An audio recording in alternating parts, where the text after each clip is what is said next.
Good afternoon, board members and Good afternoon. those joining us. Thank you for being here. I'd like to call today's meeting to order and ask Dr. Jones to please call the roll.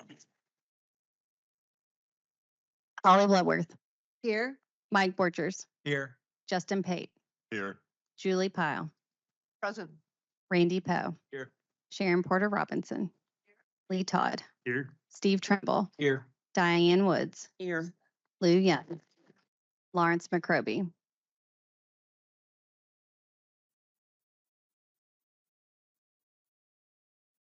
Preston Graham, Secretary Link, and President Thompson. Chair roll call is complete. You have a quorum. Thank you very much. We can see Dr. McCroby. Thanks for joining us. Included on today's board agenda is a dedicated public comment segment. The segment is limited to 10 speakers at a maximum of 3 minutes each. If there are multiple members of an organization, we encourage the membership of that group to select one person to comment. A sign-up sheet has been made available. We have a speaker, and we have received materials. Ms. Oliver from the Trauma to Prison Pipeline, please come forward and have a seat at the table, and I will distribute materials that you have made available.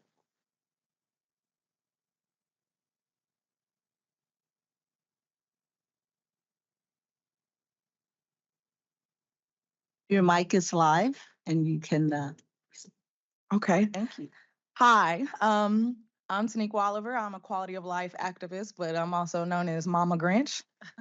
The Grinch, no matter what color, is a child that was not embraced by the village, or rather his childhood school, after already enduring trauma.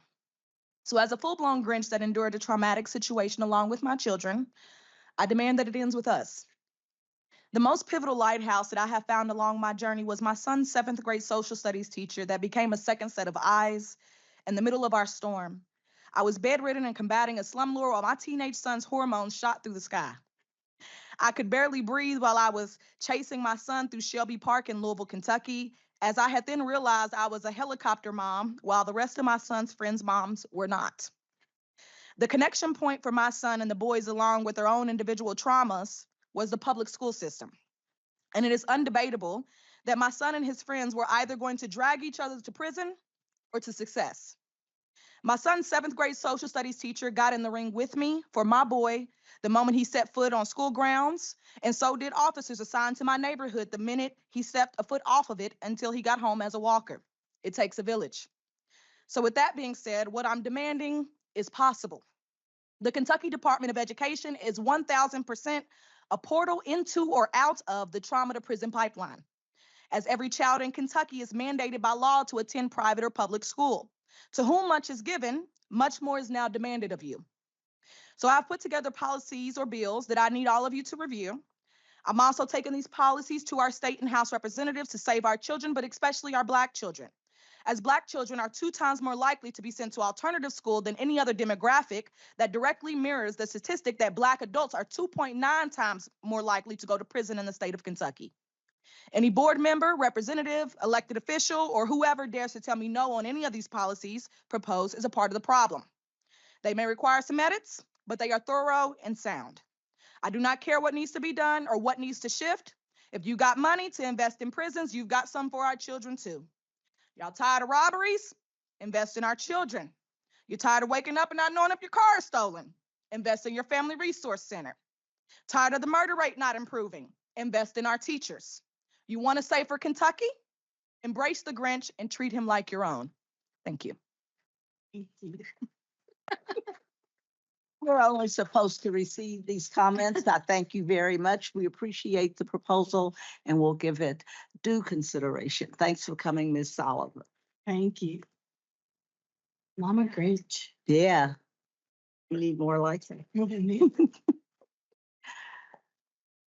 I'll let the prerogative of the chair. Clap when you want Right.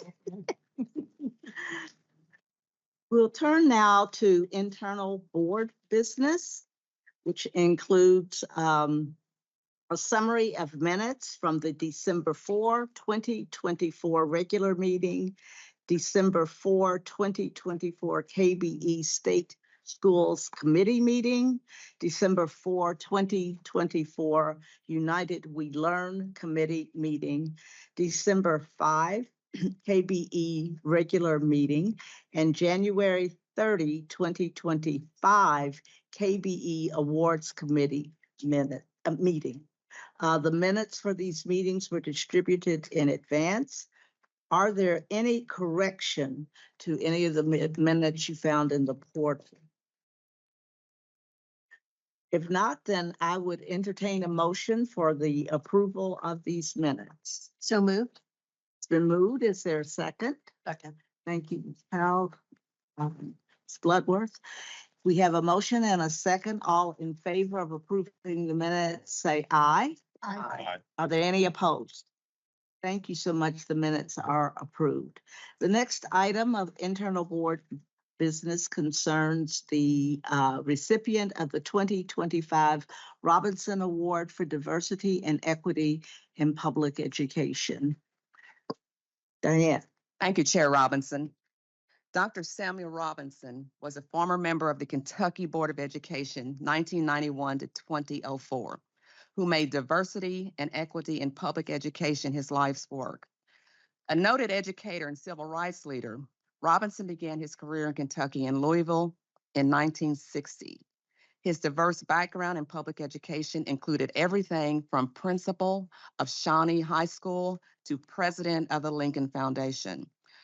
Robinson also was a well-known community figure as Louisville navigated the civil rights era.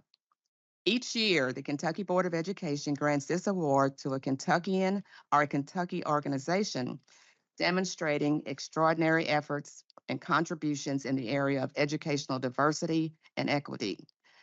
The criteria for receiving this award includes, but is not limited to, number one, successful efforts in closing socioeconomic and/or racial achievement gaps. Secondly, significantly improving student learning, student achievement, or other measured outcomes among students of color or economically disadvantaged students. On behalf of the awards committee, Dr. Young, Ms. Powell, and myself, I would like to share that the committee met on Thursday, January 30th, and determined that candidate 1013 and candidate 11 best met the criteria of the award. Therefore, board's permission, I would like to move approval of candidate 1013 and candidate 11 as the recipients of the 2025 Robinson Award for Diversity and Equity in Public Education, and ask the chair for the board's approval to recognize candidate 1013 and candidate 11 at the upcoming board meeting in March. Well, thank you, Diane. And coming from this really hard-working, serious deliberating committee. Yes. I want to thank you for this recommendation and ask if there is a motion in favor of accepting the committee's recommendation. It comes out of committee, so. It doesn't need a second. Right. There you are. I will put the question. All those in favor of adopting the committee's recommendation, please say aye. Aye. Are there any opposed? Passes unanimously, and I seriously thank the committee for your work. Next, we go to our consent agenda. A number of items. I will list them. The hearing officer report, amendment to 701 KAR 5:055, certification of 701 KAR 5:120, certification of 704 KAR 3:480, the reading diagnostic and intervention grants, certification of 704 KAR 3:530, Mathematics Achievement Fund, and the 2024-25 tax rates levied for this year. As a reminder, these items do require a vote, and they constitute an agenda that the staff recommend to us as non-controversial and routine. Are there any items that you wish to have held from the consent agenda? Hearing none, I will then ask the board for a motion and a second to approve the items on the consent agenda. Their motion. Thank you so much. Is there a second? Thank you. There's a motion and second. I'll call the question. All those in favor of approving the consent agenda, please say aye. Aye. Are there any opposed? Thank you so much. Appreciate the work that you do away from the table in preparation of being able to use this device to expedite our business. So the next section of items represent our action discussion items. And the first of those is our litigation report from General Counsel Todd Allen. This, please, this is a discussion that we want to make sure the board has opportunity to ask questions and discuss with General Counsel. So I would wonder if you would prefer to do that in closed session. I would move that we move into closed session for the purpose of this discussion. Thank you. Is there a second? Second. Is there any opposition to going into closed session? Hearing none, I would declare then that the board is in closed session for the purpose of discussing litigation. We will move out of closed session and send notice that we are back in public session. So Madam Chair, thank you so much. Yes. before Todd. we go into closed session, I just want to clarify a few things. The item requires the board to go into closed session under the Open Meetings Act, KRS 61.8101C, as allowed by and under the requirements of KRS 61.815 to discuss proposed or pending litigation on or behalf of the Kentucky Board of Education. We just want to clarify that for the public, the specific exception under the Open Meetings Act that allows us to do that. And then you may want to call for a motion again and a vote on that. Okay. Thank you, Todd, for that clarification, just to keep us all transparent about what we're doing.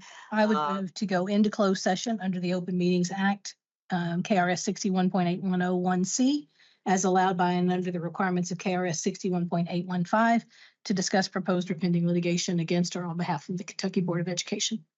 Is there a second to that motion? Second. Thank you. I'll call the question. All those in favor of going into closed session, please say aye. Are there any opposed? Thank you. I now declare we are in closed session. Thank you so much. We'll call. Having concluded our confidential closed session discussion of the proposed or pending litigation against or on behalf of the KBE, we're now returning to the open session portion of this public meeting.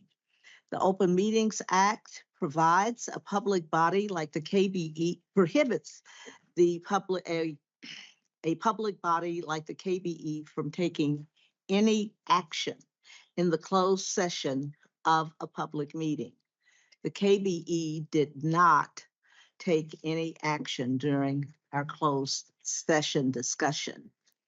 Any necessary motions will be taken in open session.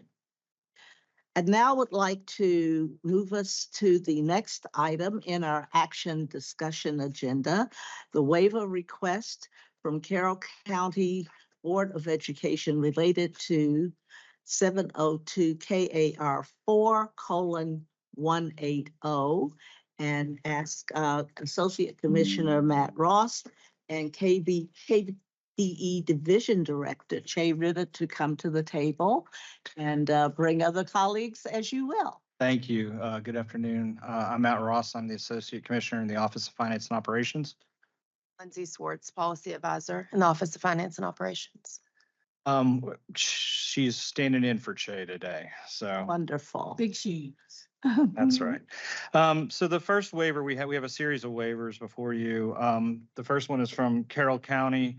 So just the first two waivers, we have regulations that set out the maximum square footage for school buildings, right? So an elementary, a middle, and a high, they're different, right? Your high school is generally your larger school.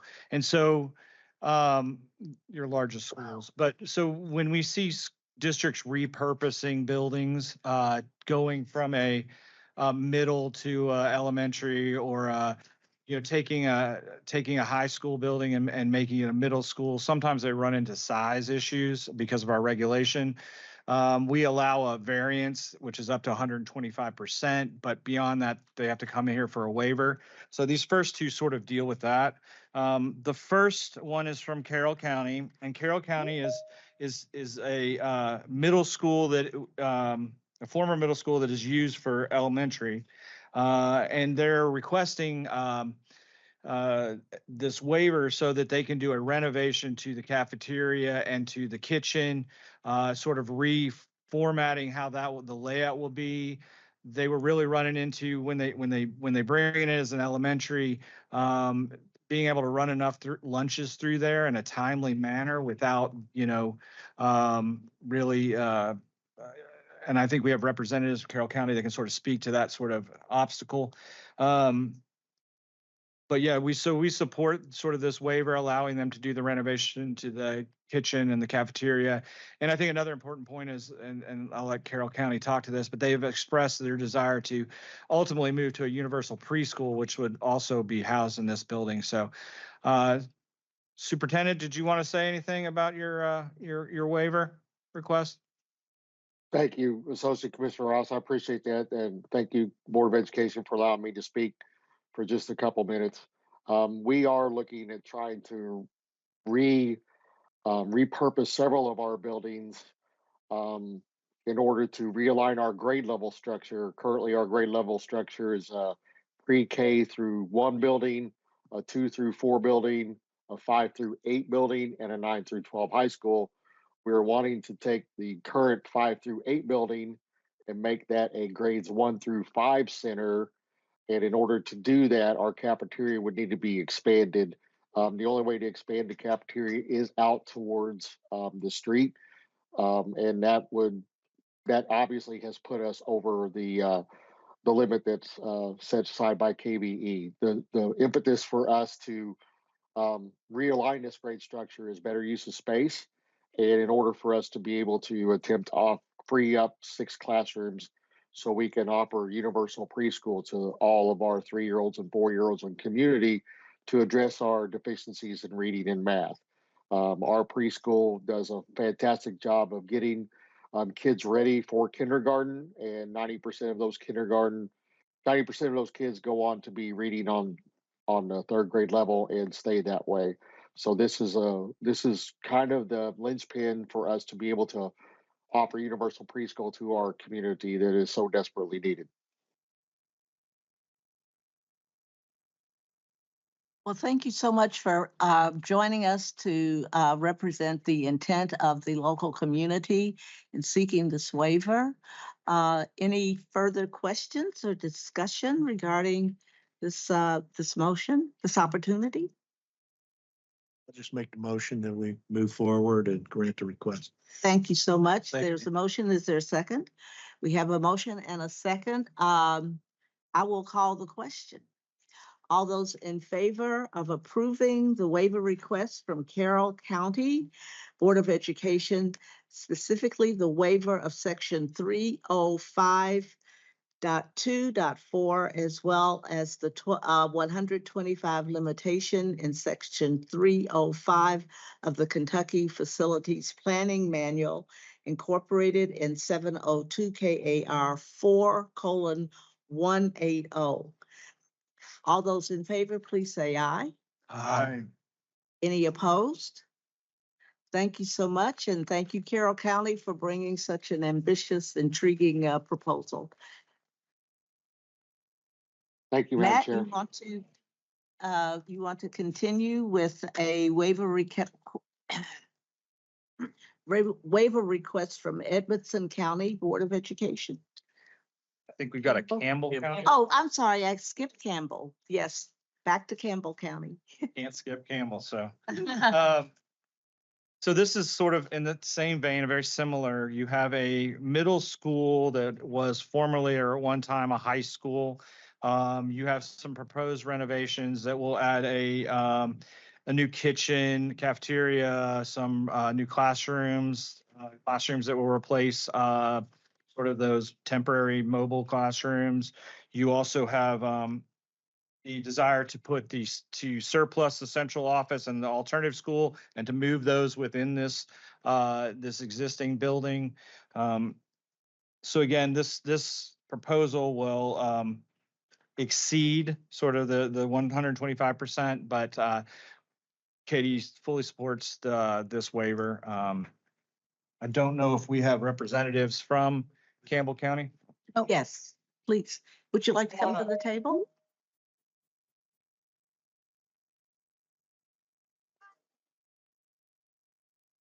Mark Crumman Assistant Superintendent with Campbell County Schools.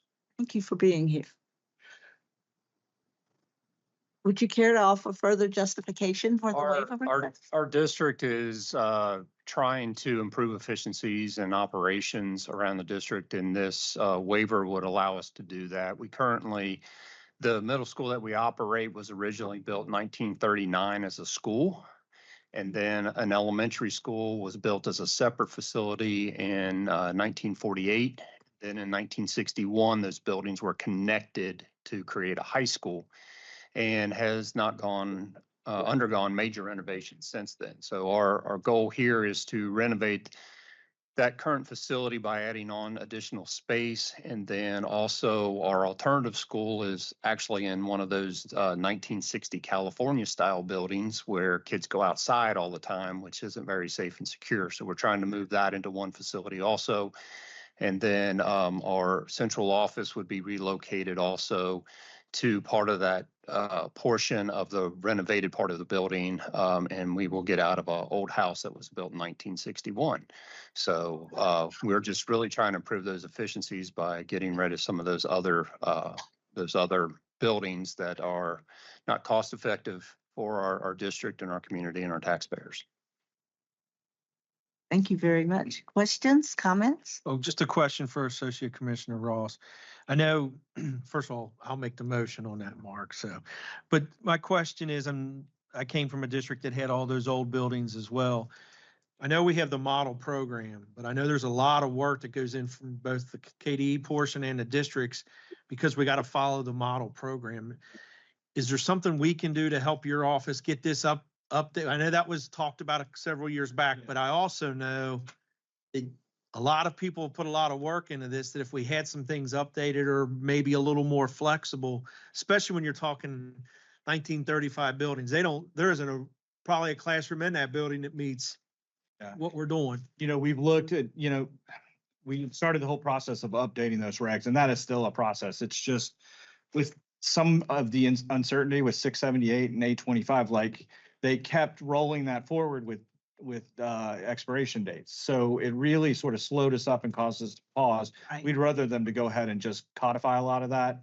But we are still moving forward with those new and updated regulations. And I think that we've looked at and we've talked about what's the right number, tinkering with that, and then building in exceptions or waivers that could come not to the KBE, maybe the KBE delegates that back to the department so the department can take a look at it and approve those. And then if we were to say, no way, then they could appeal it to you all. I just know on both these cases, there isn't anybody sitting here that's going to say the district's not trying to do the best. The architect, why we have to go through these extra layers for your end and for the district's end, that we could say they're looking to improve a 100-year-old building and they're doing it with modern thought processes. Why are we putting all these layers on? So just if we can do something to help, I'd love to be a part of that, to do that, because I think it could benefit both the districts and the state.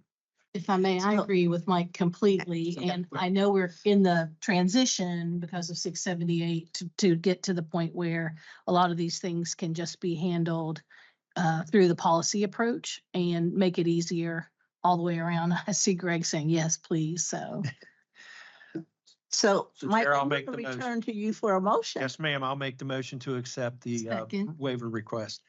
All right, we have a motion to approve the waiver request from the Campbell County Board of Education, specifically the 125% limitation in section 305 of the Kentucky Facilities Planning Manual, incorporated in 702 KAR 4:180.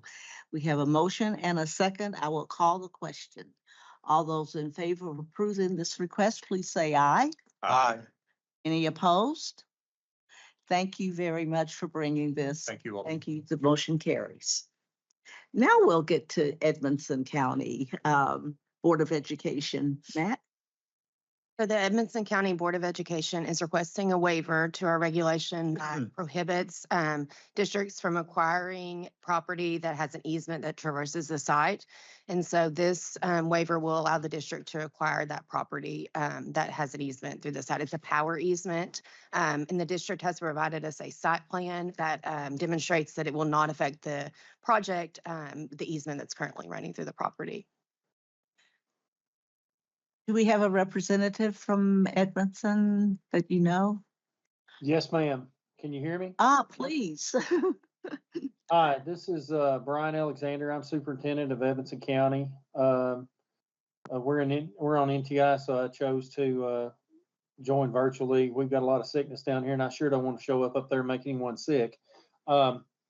We are asking to acquire 61 acres that is directly across from the current school we have. It'll give us a lot of options.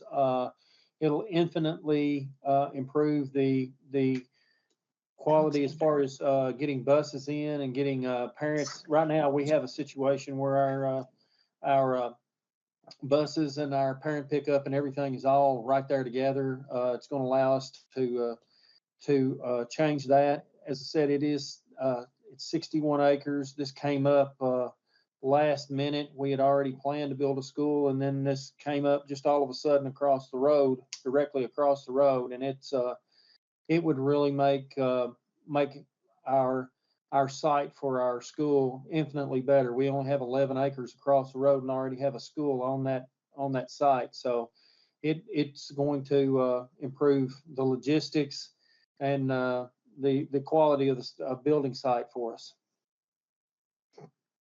Well, thank you so much for that further insight. Any questions for Superintendent Alexander, who is they're dealing with a pretty fragile community right now. Please take care. Thank you, ma'am. Comments, questions? If not, I'd like to entertain a motion, please, to approve the waiver of 702 KAR 4:050, section 4, parens 4, parens B, for the Edmonson County Board of Education for property acquisition to replace K-Rock Elementary School. Is there a motion? So moved. Is there a second? Second. Thank you. I'll call the question. All in favor, please say aye. Aye. Any opposed? Thank you so much. The motion carries. Thank you for bringing this request, and please take care and get well quick. Superintendent you. Alexander, you and your community. Thank you all. And thank you. So we will now entertain a motion, entertain a waiver request from Newport Independent Board of Education. So the Newport Independent Board of Education is requesting a waiver from our regulation requirement that requires a finished floor space to be 12 inches above the 100-year floodplain. In February, this board approved a waiver for an athletic complex, and this is an extension of that project. This is going to be a locker room where the bottom floor is going to be unfinished space, and then the second floor will be finished space. The finished space, the district has informed us, is above the 100-year floodplain. The bottom level is going to be, as I said, unfinished, and it's going flood proofed, flood proof to allow water to flow through during a flood event. The mechanical, electric, and plumbing systems are going to be raised above the 100-year floodplain, and they are also going to consult with a flood consultant throughout the project. This is just one of those areas that they just don't have much space. And so this is, their option to have a locker room near their athletic facilities. And I'm not sure if we have any representatives from the district on with us or not. Yeah, I saw Tony's on. Alvin? Do we have? Oh, no, here we go. Okay, a Newport. Very good. Welcome. Hello, thank you. Well, we have a waiver request. Do you want to add further comments regarding this request? Yes, thank you very much. My name is Dennis Maines. I'm the Director of Facilities for Newport Independent Schools. We are located in the urban core, and basically we don't have an option to acquire any land outside of our existing property. Our students need a new locker room facility. A couple of years ago, in phase 1 of our stadium renovation, we demolished the locker rooms that were built in the 1930s, and we have since replaced the bleachers. And we're currently working on the construction of a new concession stand and restroom facility. But then again, being without land, we're kind of limited to where we can put a locker room facility. It is within the 100-year floodplain. And as it was described, we are doing everything we can in the design to make sure the finished level is out of the floodplain. Dennis, will you be able to get insurance for the facility at a reasonable cost? Yes, we spoke to our insurance agent, and it is definitely something that they're already considering along with us. So yes, we will be able to insure the facility. Thank you. Any further questions or comments? I'm just gonna say, I was in those old locker rooms back in the 70s, so I'm glad to see they're finally getting some new ones down. So Randy, you think this might be a much needed effort? Yeah, I think I'll move that you approve that so that they can have the locker room facilities that we once had in the 80s. But those were in the floodplain, and those did flood back then too, so they'll have insurance. Well, we have a motion to approve the waiver request from the Newport Independent Board of Education to waive Part 2.A.15 of the Facilities Programming Construction Criteria Planning Guide, incorporated in 702 KAR 4:170. Is there a second to this motion? Second. Julie, second. Any further discussion or question? Hearing none, I will call for the vote. All those in favor of this waiver request, please say aye. Aye. Are there any opposed? The motion carries. Congratulations. Thanks for the opportunity to consider this question. Thank you very much. You're welcome. I think we got one more. We got one more. A little different vein. Boyd County. You're a student. So the next item is a review item, the Boyd County update. You're in the chair, Matt Ross. Please. Thank you very much. And I see that we have representatives from the Boyd County School District, Superintendent Boblet and Mr. Barber. Just from the KD's point, my office continues to be a resource and engage with the district. And I know the Office of Continuous Improvement and Support continues to do monitoring with, support from my staff. And we continue to see them moving in the right direction and on track to make their next installment of the loan payment, which I believe is in April or May. But we continue to believe they're moving in the right direction, and I'll let them expand on that. Superintendent Boblet or Mr. Barber? Thank you, Matt. And good afternoon, board members. On January 23rd, members of the Central Office Leadership Team and Dr. Foster's team met to review our 30, 60, 90-day plan. I'm pleased to report that we're making steady progress on this plan. which was developed based upon findings from the management review conducted in August of 24. Some key updates from the January 23rd meeting are the Shipley training. We are in the process of scheduling that for our central office leadership team and our principals and department heads. We're looking at an August date for that. Some of the other things that we are working on are evaluation documents. We're finalizing evaluation documents for specific classified positions. Our local planning committee, I've heard a lot of things during this meeting about planning and building and so forth. So we're in that process of working on our district facility plan. That is in the progress, or we're in the process of moving forward with that. Our plans for completion will be in June. We have our board budget retreat set for March 15th. Larry will provide further details shortly on that. We have our departmental board reporting. We're developing a standardized process for departmental reports to the board, and also continue to work on board member training. Also proud to report that our continuous improvement and PLC support that we're doing here in the district, our newly formed SOAR team, which stands for Student Outcomes and Academic Rigor, is collaborating on a formalized continuous improvement support system to support and monitor school level PLCs. We've been doing PLCs for a long time, but we're really starting to tighten up that process across the district. We're retraining staff and developing a district-wide PLC protocol. We're working with Kentucky's continuous improvement team on PLC training, math HQIR support, and addressing identified school level needs. We're also working on the planning process is being strengthened to ensure active stakeholder involvement, along with Kentucky Key Core work processes and a clear diagnosis of needs to drive meaningful improvements. We're incorporating the Elliott walkthrough tool to identify professional learning needs that will enhance classroom environments.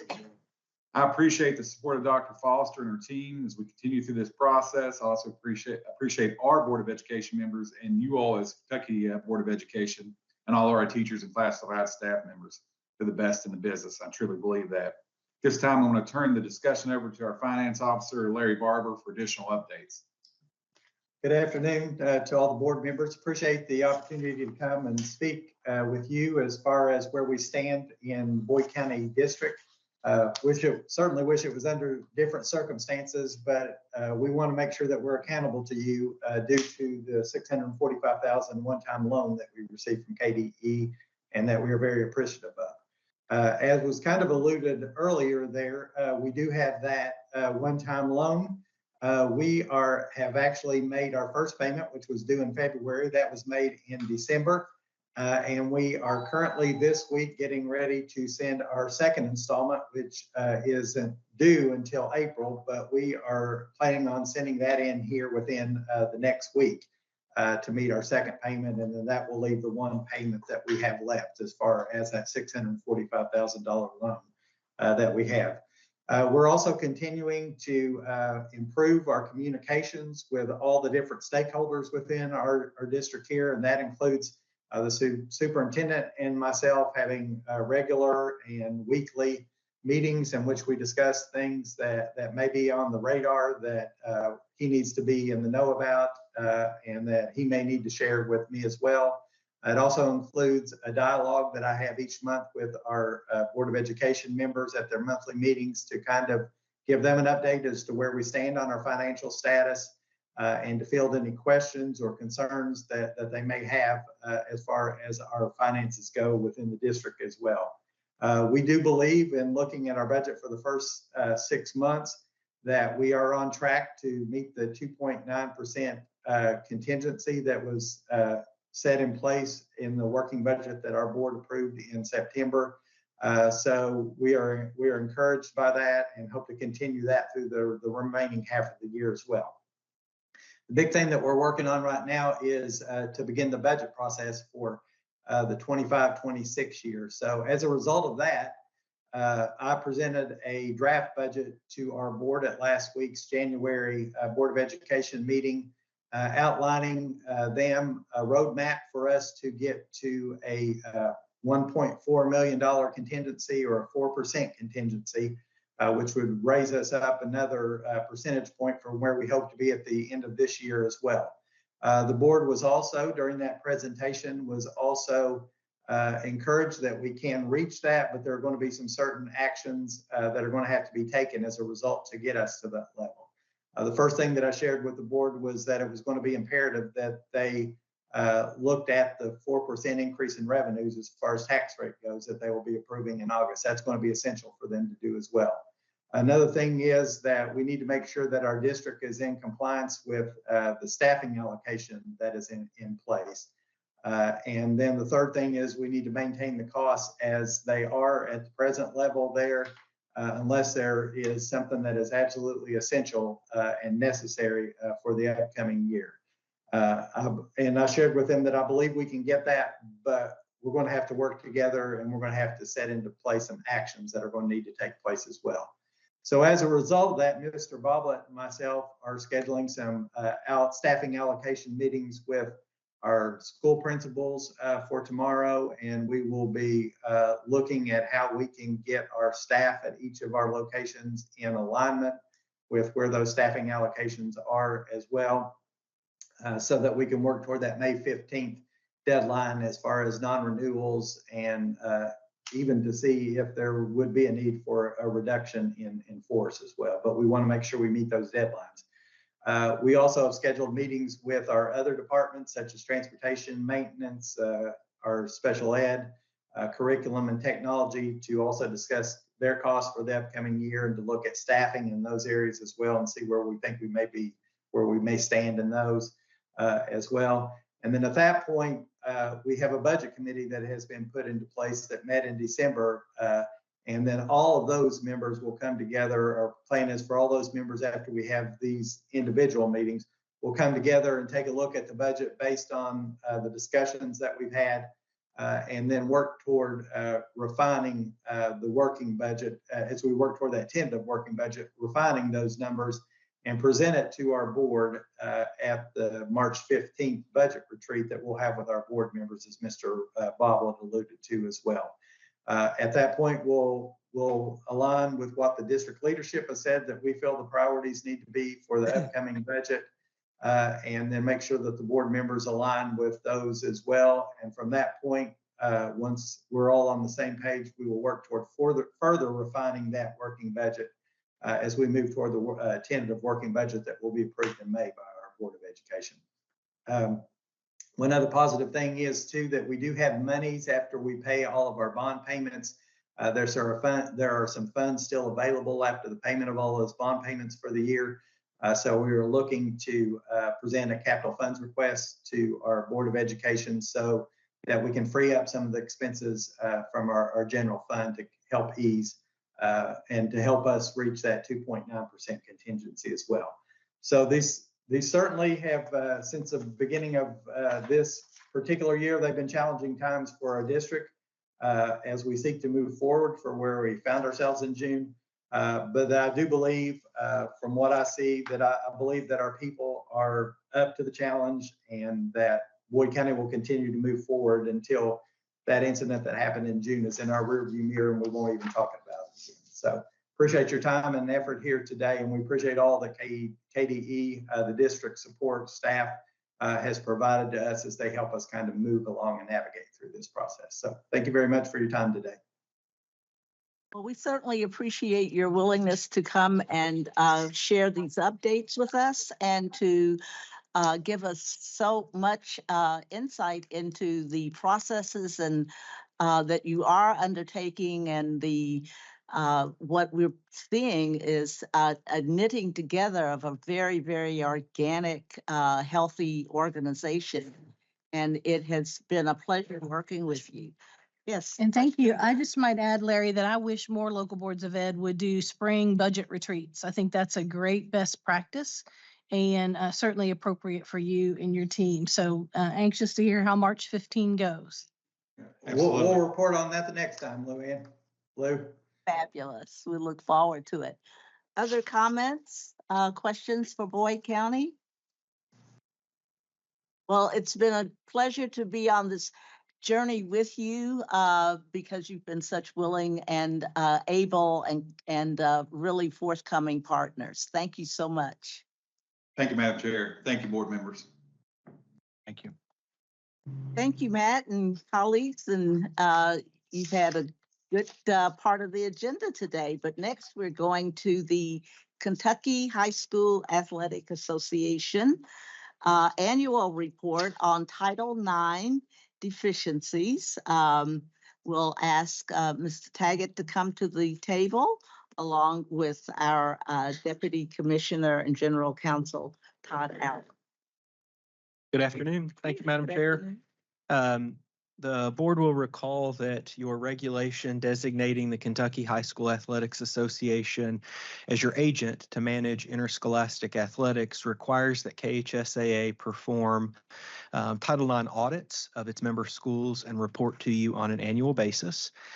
Title IX audits have been performed by KHSAA. They do that on a rotating basis. I'll let Commissioner Tackett discuss more of that, but the materials in your packet detail the audits that KHSAA has performed during its current cycle, and I will turn it over to Commissioner Tackett. Thank you, Mr. Allen, and always appreciate your guidance and work with us and Mr. Couch and others in the building that help.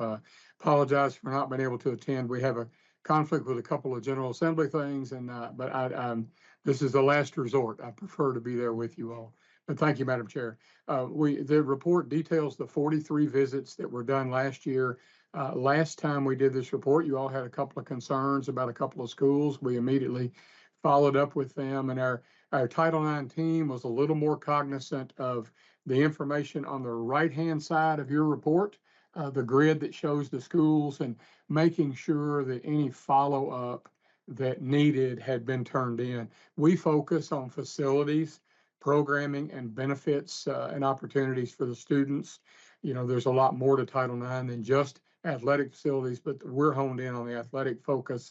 So we did finish that round. We have one more round to go this year that will complete that cycle that was rather extended because of the COVID shutdown where people could not go into buildings. So this cycle, as Mr. Allen said, we try to do it on more regular interval. This was a little bit delayed, and I apologize to both Mr. Allen and the board. We probably should have been a little more aggressive. You were hearing this earlier in the fall, and because of that, you might see us again before you'd really like to with other action items. But we just wanted to present it to you and see if there were any questions. I believe Mr. Allen is a review item, so we just want to see if they've got any highlights. Those schools they're rotationally picked, as well as if we hear of issues around a particular school, the rotation can be altered to make sure that we get hot buttons addressed. So we really appreciate the cooperation of the department helping us identify those, and our 4-person audit team does a great job. Any questions from anyone? Well, we look forward to this report, and it is it was startling to realize that Title IX was broader than just athletics, but happily, that's good information to have, and we appreciate the opportunity. So let me just ask, what would you consider the priority opportunity that you want to take advantage of in the next interim before we meet again? Well, I think that on the Title IX side, obviously, a lot of schools took advantage of opportunities with funding right after COVID to address facility needs. And now it's even more important that our audit team educate them on the priorities around making sure the benefits are available for both genders, the opportunities are available when there's not a pool of money sitting out there to help you with a facility problem. So it's been a great educational piece. I think from our standpoint on non-Title IX issues, I think you're going to be hearing a lot probably in the next 24 hours about certain legislative pieces. Obviously, there are going to be attempts by people to have by constituents of our great people in the legislature to try to mimic what's going on at the college level in terms of some freedom of movement, et cetera. We still believe this is the last bastion of amateur athletics, and still believe that community-based interscholastic competition has a tremendous value. So we're going to try to protect those values, but yet we also don't want our rules to be viewed as, totally archaic. I'm fond of saying around the office that 1985 was wonderful, but we're no longer there. So we need to make sure we're not there, but we also don't want to repeat the mistakes that maybe other levels are making right now. So it's a delicate dance for us. We have a great relationship with many members of the legislature, and that's been fostered over years. So we feel good about that. But I'm sure that there'll be other issues we'll be bringing to you, cleaning up some of the policies when we do our annual update of our policies, which should be the next item. And I'll also add that KHSAA does some regular, really good training, Title IX training for athletic directors as well, that they push out to all districts so that they have those opportunities to participate in that high quality training offered by KHSAA. And thank you Are for they mentioning that, required to- for sure. Are they required to earn any of those training hours? ADs? There's no set requirement, but what we find is in the year, we get everybody trained over a 3 or 4 year period because they seem to always attend right before they have their field audit. So when there's substantive changes, we heighten what's going on. As you all very well know, there is a tremendous debate nationally about some of the regulations, OCR related to gender, but not necessarily related to athletics. So we try to hone in on the athletics piece and make sure that they're accurately reporting data, try to protect. We hope that because of some of this education, and Mr. Allen mentioned, because of some of this, our schools don't end up in front of OCR, or at least they've got a heads up on what they need to look for. But we've never, they have to turn in an annual report, Dr. Young, which is different, which assesses their program. That is done by every school every year. But the actual meetings that we conduct, we usually find the attendees are the ones whose annual report maybe didn't turn out so well, or maybe their field visit is coming up. And so we get a regularly very rich discussion and education opportunity by these people. I'm so glad that Mr. Allen mentioned that. Yeah, super helpful. And on those schools that you've noted in the report that are being monitored, can you require or do you include offers of training and assistance for those schools if needed? Yeah, we highlight those. Yes, ma'am, we certainly do. We highlight those schools especially. We have some that their remedies take longer than the rest of a school year.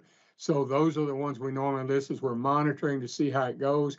What we've really found, Dr. Young, is one of the areas that our schools have really suffered in around Title IX is their turnover in athletic administrators. And so many of their athletic administrators had great intentions and they had things going, and then suddenly they've got a new AD and they're starting over. We're turning over about 22 to 23% of our ADs every year. So that's why our 4-person audit team and Darren Bilberry in our office, who coordinates our Title IX efforts, and even sometimes Mr. Collins and myself are reminding them, don't forget this one was highlighted, don't forget. And we try to really be sure we don't let that fall off. We don't want somebody to go unnoticed. And this board has a vested interest in the state swim meet this weekend. It's a very, I tell you what, it's an event. Several years ago, we only had 5 regions and had 3 areas of participation.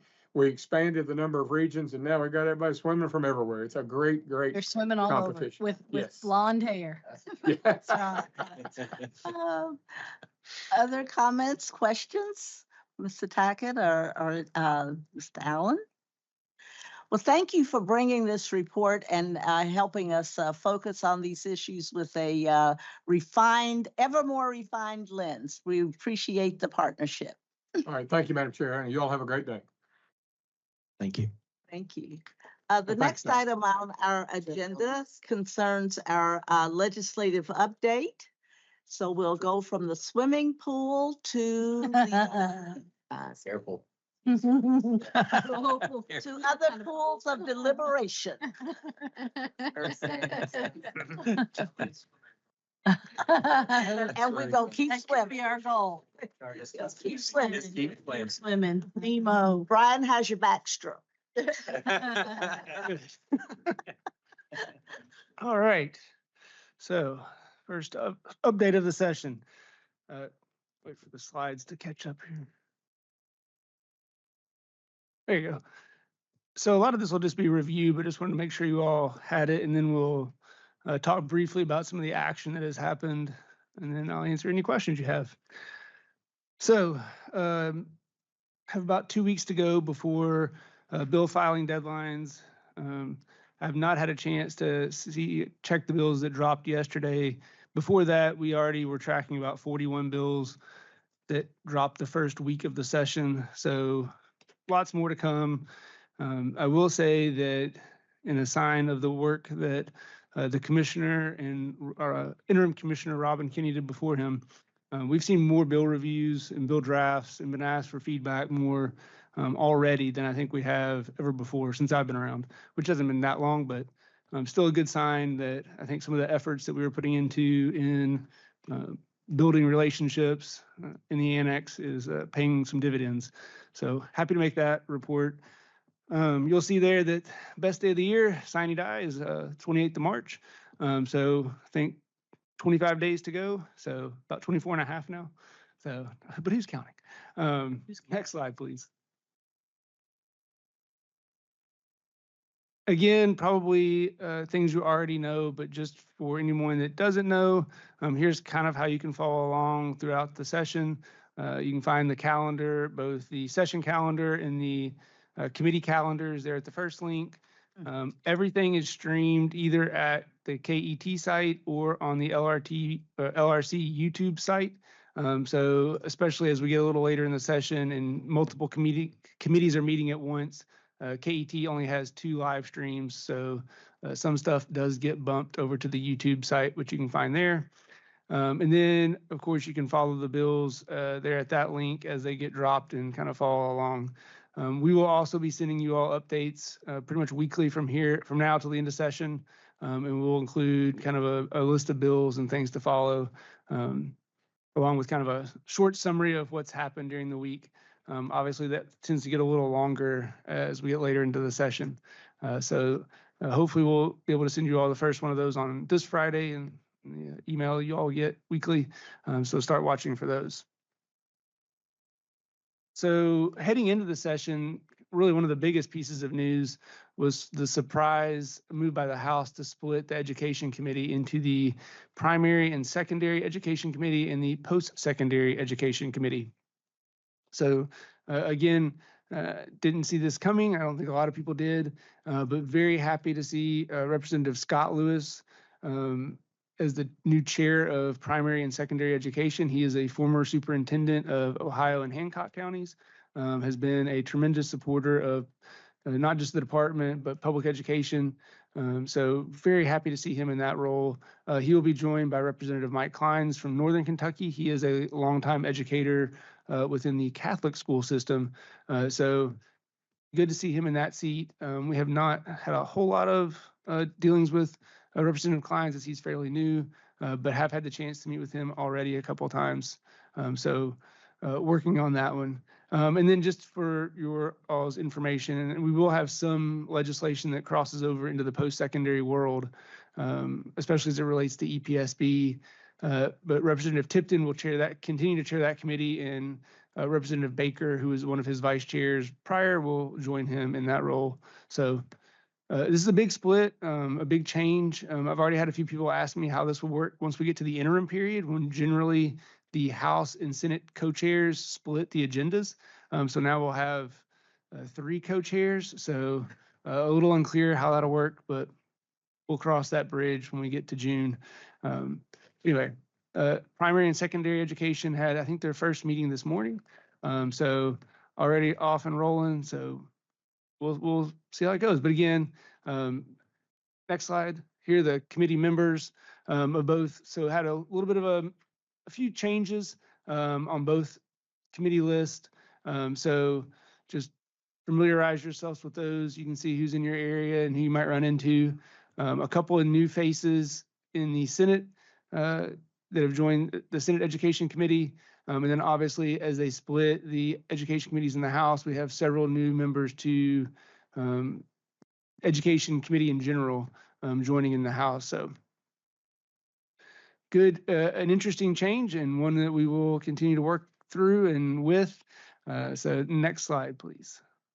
All right, so again, I was in the annex with the commissioner and some others this morning doing committee meetings and legislative visits, so I haven't had a chance to look at the filed bills from yesterday. So these are ones that dropped the first week of session that I just wanted to give some quick updates on as you may be hearing about them. Two of these, 44 and 48, moved out of committee this morning already. So let's just run through these quickly. Teacher misconduct will be a very familiar one for those of you that have been around the past few sessions. I think this is year 4 for Representative Tipton's bill. This is the one that made it out of both chambers last session and got held up in concurrence. So I think that we'll see this one get across the finish line finally. Obviously, it's been a priority for us. Every year it's been filed, so we'll work on this one. Choking prevention, again, moved out of committee this morning. It's looking to allow schools to have anti-choking devices, which I didn't know were a thing until today, be added to the repertoire of things that districts can use and schools can use in the event of a choking incident in the school. House Bill 48 is a red tape reduction bill. It has kind of an omnibus. It has a lot of stuff in it. We won't run through all of it today. We have had a lot of conversations already about this bill. This is one of the meetings we had this morning. I think we'll continue to see this bill hopefully change a little bit as it moves through the process. Right now, it's got a few things in there that we are concerned about and pass those concerns along. So we'll continue to try to address those as it moves forward. Brian, if I may. Sure. To add to that on the red tape reduction bill, we've been in contact with legislators for a few weeks now about this particular bill. But some of the things that's of concern, for example, the removal of the CSIP CDIP process is part of the red tape reduction bill, with the exception to the districts that are CSI, TSI, or I'm sorry, schools are CSI, TSI, ATSI. One of the big issues, other than it's good practice to have an improvement plan, is as part of Title I funding, districts have to have a needs assessment. I'm sorry, schools have to have a needs assessment and also an improvement planning process, improvement plan in place. We have roughly over 1,400 schools and over 1,000 receive Title I funding. So if you remove that CSIP process, then those 1,000 schools are going to have to come up with their own process for having a CSIP needs assessment, something of that nature. There are numerous other areas that are addressed from legislatively, like their NTI plans are part of their CSIPs, some safety issues that was funding, but there's so many things that are tied with state legislative from the state standpoint and from the federal that's taken care of within this CSIP CDIP process. So we've brought that forward. There's also districts also have to, their assurances for federal funding are tied to improvement planning. Yeah. Yes, that's all part of the improvement planning. And one of the things that we're talking with people is the CSIPs do not have to be revamped every single year. It's a living document. So once you have an improvement plan, it should not be completely overhauled each and every year. It may be amendments based on data, based on things that maybe change. But if this was to go through, I think it would increase red tape, if you will, for some districts, or at least increase, they'd have to have other processes in place. Another concern that we have within that bill talks about requirements of reporting for KDE. And in talking with Matt today and some others, we met with Representative Baker about this, also about the other concern. But for example, we're required, there's certain aspects of SEEK that we have to implement SEEK to make sure districts get funding. But there's certain reports like SAR that we have to get from districts to get that information so that make sure that funding is flowing. That's not statutorily required. So one of the things that we've talked to some sponsors of the bill is we would love to look through all those requirements that we have at districts and how can we help streamline that? What are some things that maybe that we need to look at as far as removing? But there's some, if you look at just having a blanket of saying if it's not statutorily required of KDE, then there's everything from even PD plans and some other parts of nature that's all part of that.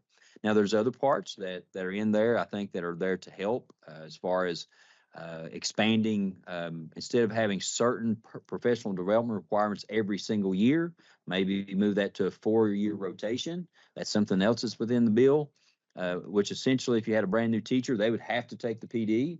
but they wouldn't have to take that PD again for another 4 years. There's also parts of that bill that deals with evaluation. For example, right now, a teacher is evaluated on a 3-year cycle. They're wanting to expand that to a 5-year cycle, but an administrator, if there's some issues like maybe a need for a corrective action plan or something of that nature, that would be the maximum is 5 years. So the district could say, we want to evaluate a teacher 1, 2, 3, or 4 years. All teachers are a teacher. Both. Okay. Both. So that could be up to the local control. Thank you, Brian. But that's up to local control. A teacher or all teachers. But the max, moving it instead of 3 years to 5 years. So there's other nuances in there. What's that? Is that after 10 years? Continuing contract. Continuing contract. Annual for limited contract. Yes. Is there anything else that, those are some of the big highlights of that. Yeah. There's another part in there that. Contracts. And that if a teacher requests their contract, the district has to give it to them then. Okay, that's another part of that. I would have thought that was already a part of that, but it's one of the things that you see in there. You kind of scratch your head a little bit, but obviously there was an issue in a district somewhere. And so something needed to be addressed. So we understand that. But again, going back, the two main areas that from our end, and it really is that if we remove the CSIP, CDIP process, districts are going to have to find other processes to meet federal and state requirements for funding and also meet other requirements of that too. Then, of course, the reporting, we want to be a part of that, reducing reports, reducing requirements. And again, we had a great conversation today about that with legislators. So we're very thankful for that also. So, and just for your all's information, the department this fall went through a process where we went through and created our list of statutorily required reports that we have to file with LRC. So one of our suggestions today was to let us do that from the district perspective. So what all is required from the district's perspective to send back to the department, and kind of let us develop that list and go through and see, what are we using, what could be potentially removed. So that was one option that we threw out there for consideration. So we'll see where we go.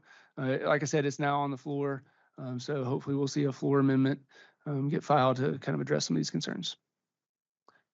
Anything else on House Bill 48? All right, we'll move along. So House Bill 162 concerns the process of forming independent school districts. This is a bit of a departure from some of the conversations we've been having with legislators about potentially having too many school districts in Kentucky. So, and about kind of what the threshold is for viability. So when is too small, when you get too small to be viable, those sort of conversations. This is kind of going the other direction. So kind of one that we're watching. We haven't had a lot of conversations about this one just yet, but likely we'll have some more here shortly. House Bill 156 is one that we have a meeting with the sponsor on, I believe, in a week or so. Because if you remember, the Office of Education Accountability released a report last year talking about the misalignment of the statute that has the state textbook commission language in it, and kind of current practice. The state textbook commission hasn't met since about 2017, hasn't been funded since a little before that. Our Office of Teaching and Learning in the meantime has sort of realigned things to better reflect the modern reality of HQIRs and other curricula. So as our hope that we can work with the sponsor on this to amend that language to reflect the current realities and processes.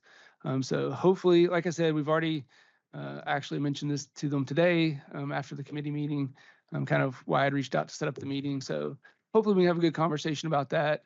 We have shared some draft language with other legislators in the interim, so that language is out there, but hopefully we can work to get that language a little more aligned with our recommended language. So we'll work on that. House Bill 208 was the expected quote unquote cell phone bill.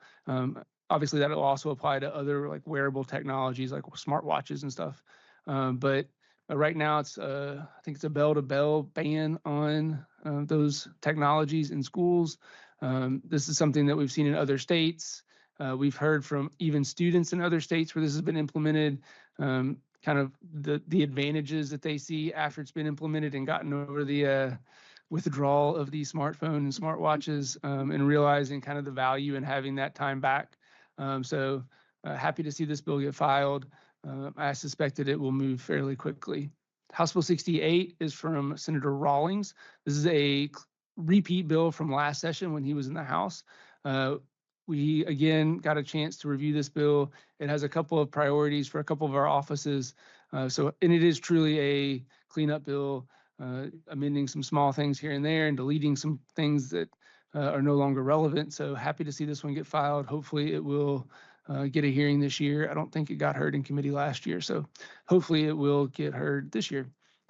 And 73 is one of several kind of misconduct type of bills that we've seen filed this year, and hopefully we'll see another one coming that I'll talk about in a second. But this one is from Senator Rocky Adams and relates to sexual exploitation. So those are just some of the high-level bills that we've seen thus far. Go ahead, Commissioner. One other thing too on the House Bill 48 and the red tape reduction, as we look through that, one of the other additions, which didn't really seem like red tape reduction, was they were trying to correct, I think it was Title II Part A. There's a requirement for districts to have an induction program, which basically disallowed districts to utilize Title II Part A funds because then they would be supplanting.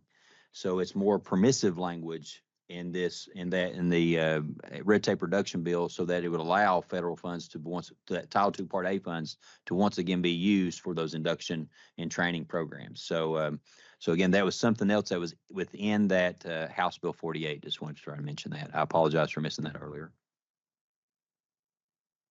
All right, so if we'll go to the next slide. And then just kind of some broad other topics I think we'll potentially see addressed this session. You may have heard some leadership in both chambers over the interim, especially after the election when we saw Amendment 2 fail, continue to talk about school improvement and innovation.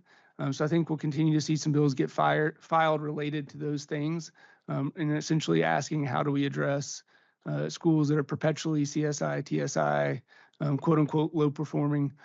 So look for some of those. A lot of conversation happening about NTI.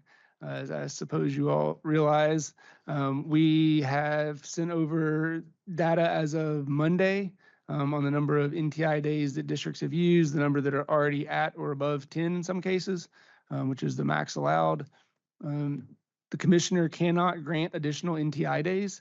That was a question we've gotten early on this year from the LRC. The answer is he can't. So they will have to take action of some sort if they want to allow districts to have additional NTI days. So we've already had a few meetings on this. We have another meeting with leadership coming up on the 18th. So not sure where we're headed. Kind of initial discussions were about granting the commissioner authority to offer up to 5 additional days. Not sure if that's where we'll land in the end, but that's kind of where the conversation started. I know we've had a lot of, flu and weather and other anomalies this school year, which is why districts have really had to rely on NTI so heavily already.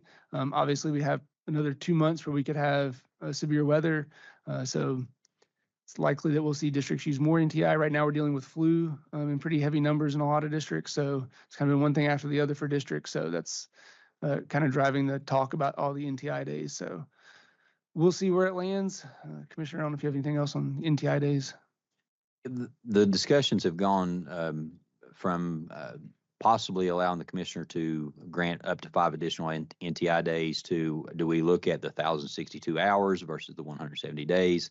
So there's a lot of discussions out there, but we're at the point now where districts need some answers, because we have several districts that are facing flu. And if talk about quote unquote the perfect storm, think back to the shooting on I-75 and districts that were closed because of that. And at the same time, we had several districts that were closed because of threats of school violence. And then we moved into we had the hurricane day where there was strong winds and all the state offices were closed and schools used NTI days for that. We've also had, of course, the January like we haven't had in several years. We've had several districts that only had in-person learning 4 times. And then now, of course, flu. And one of the ideas that I try to get across as a district, Lawrence County was one of the first districts to utilize NTI. Our philosophy with NTI was continuing learning, and staying in contact with kids. It wasn't necessarily about quote unquote saving days. It was more about if we saw a weather event coming and we were going to be out for 5 consecutive days, let's have an NTI day on Tuesday and Thursday. That way, one, we continue learning. And the students still had that connection with teachers, but we also had that connection to say, are kids, are they warm? Are they being fed? Are there things that are going on there too? Because it was more than just instruction that was going on with those NTI days. Now it does allow you to count that as an in-person day, as a in-school day. But again, the cap is 10. We put some data. I think as of last week, we had 21 districts had used all their NTI days, and we had somewhere around 20 that were approaching. And probably after the illness this week, we're probably in the mid upper 20s of districts that have used all the NTI days. And I don't have the data with me currently, but I'm sure Brian can get that for us. But again, districts are asking, can we get some relief now? So as a matter of fact, there's a lot of impromptu meetings. Today, attended the House Ed meeting, of course, met with a couple, a representative and a senator about everything from the House bills. We're also talking about CTE funding, and then the impromptu meetings that are going on in the hallways along the way, and a lot of those are about NTI. So hopefully something will move along as we get through this. So as of Monday, we have one district that's used 13 NTI days, 27 that have used 10, 10 districts that are at 9, 7 that are at 8, and then we're in double digits down through the rest of the numbers. So what was the total districts that utilize NTI? I don't have a total. I have to do some math. Around 140? As a general notion, I know this is unpopular, but I would say generally, I think holding a tight limit on the number of non-traditional instructional days is a prudent thing to do. And I know we do have some emergency waiver options that the board could invoke. The problem is if they get an emergency waiver, then there's no instruction that takes place for the replacement of those days. So I know it's a delicate balance. Personally, I'd rather not see a change in statute, but perhaps more liberal allowance for the commissioner to make case-by-case basis decisions in that regard. I'm going to get hate mail from people now, I know, but just as one woman's opinion on that score. Even as one of the first districts to utilize NTI, I would want to see a limit also too. Yeah, it's just this is a special instance. Yeah, So, agreed. We also have heard feedback. Oh, sorry. Go ahead, Dr. Pate. I was just going to say, I think those social items are very important too. Talking about are they warm, are they fed? Right. A lot of kids really depend on those school open days for breakfast, lunch. So, if we go too far beyond on what is truly emergency, I love the use of the Tuesday, Thursday for a long time. That I think there's a lot of educational value to that. But it is important for us to keep in mind that, every day we take away from their 170 or whatever, days at school. Yeah. Could be a day they don't get an extra meal. Dr. Park, it's not because I don't believe non-traditional instruction can be done well, but for those very reasons, knowing that schools are often the safest, warmest place for kids on any given day, I just say let's hold tight to that line. And I will say there are several districts, even on NTI days, are feeding students. That are delivering. Right, Yes. right. So that's great to have, but I agree, what's the balance? There is a balance there. Yeah. To me, there's nothing that can replace that in-person day. Right. Be upfront about that. This is a rather unusual day. A learning happens in June 15th versus an NTI day that happens now. It was. Yeah, agreed. Yeah, I agree with everything that's being said. I go back to the days there was no such thing as NTI days, and you made up a day. Saturday. And it also forced counties to clean their roads better too. I know in Northern Kentucky with NTI days, county's not out there getting as clean as it used to be when we had to go to school to feed kids. So I think the NTI days I'm like Lou. You should only use an NTI days if you're getting into June, far into June. But when you're sitting there still getting out in May by using NTI days, we don't need additional NTI days at that time. I've been in school up to January or June 15th and June 20th without air conditioning and things like that. There's nothing, as you just said, that replaces in-school instruction, period. With that being said, Randy, what is it called? The doc bill, doc days or whatever? Right, You don't- so doc bills. Some of them don't go as many days as other districts, and then you got NTI days on top of that. Yeah. A lot of in-school instruction in a lot of the places, which I think is I- very important. I would actually like to see a study of ours of the academic performance of those that's utilized X number of NTI days versus those that didn't, and so forth, because I think that's a question that I've always been asked. What is the value of the NTI day? And I know, as you said, continuity of learning. I'm not questioning that.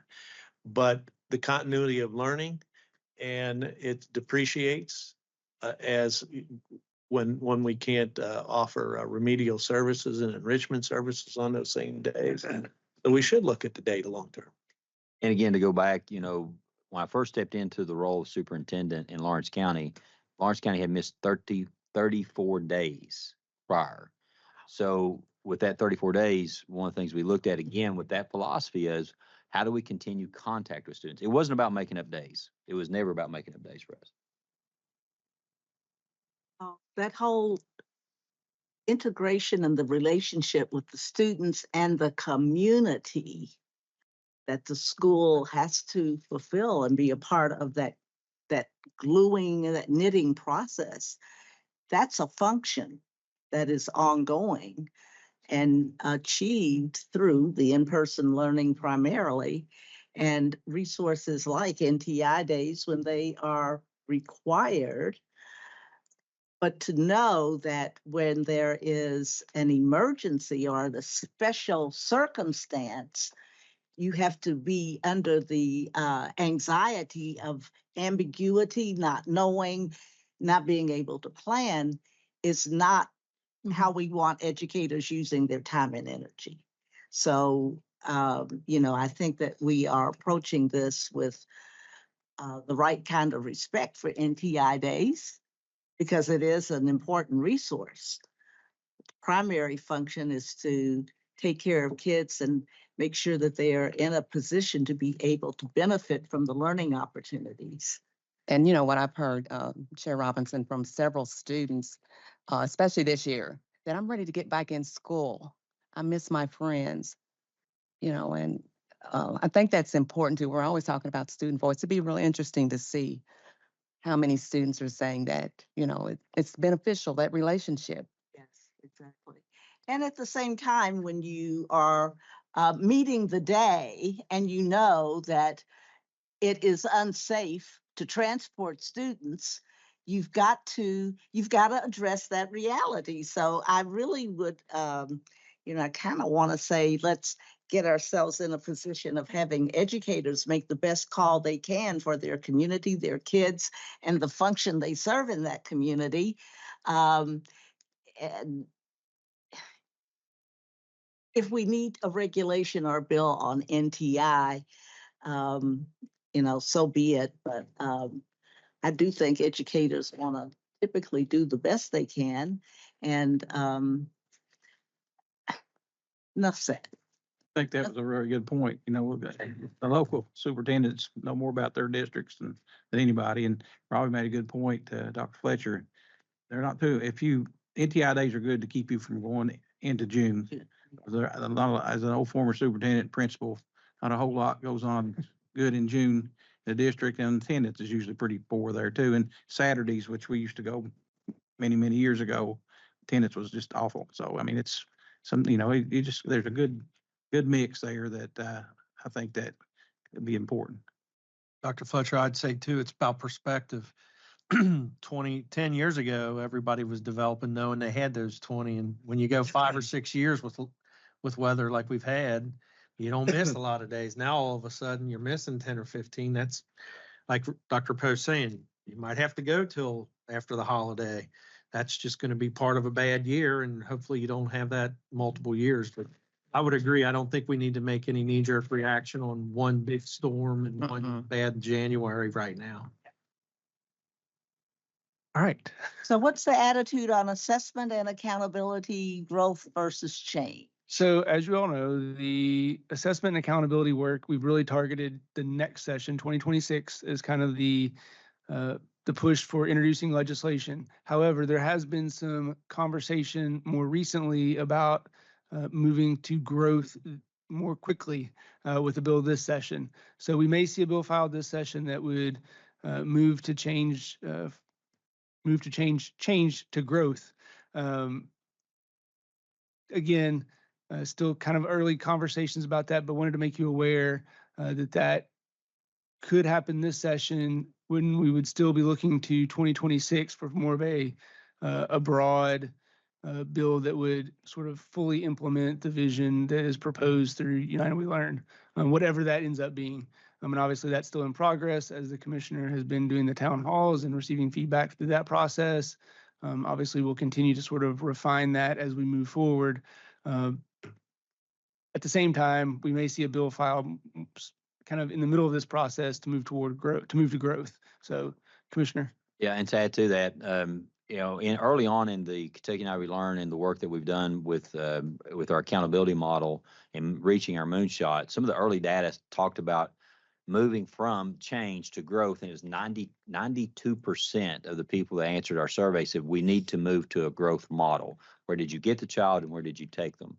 Now, we've been approached by actually Representative Jackson and has talked to us and asked what does this look like, actually talked to us about how this could happen. And essentially what we would, if this was, we were talking about adopting the old growth model and moving back to that, because we can't really develop a fully new growth model with that, but using that as a bridge to whatever the next growth model, because we can do better than the last growth model and make sure that it's better than what it was in 2017. But there are some benefits as far as helping our ELL population when it comes to growth versus change, because you're allowed, the ELL our English language learners will take the test in the first year when it comes to student growth. Second year, their growth is part of the calculations for accountability. And then in the third year, it's both their status and growth combined is included. So there's some help there for helping our ELL population to be better prepared for those assessments as we move forward. So a lot of discussions here, and we're very thankful. This is another area where they've reached out to us and say, how can we move forward with this? So very thankful for those conversations. And I'll start off also too, when we talk about the anti-grooming, I want to give a shout out to our EPSB chair, Justin Mitchell, and also to OELE Associate Commissioner, Meredith Brewer, and also to Cassie Trueblood. When we were at the chamber, we had the opportunity to talk to Lindsay Titchener about collaborating with legislators on anti-grooming bill. And this was something that was on the radar of our legislators, but our Justin Mitchell, our board chair, started those conversations right at the chamber dinner. And how can we work together on this type of work too? So it's a great bridge that we've started building. So very thankful for that. Those type of conversations are going on very regularly. So we're very thankful for that.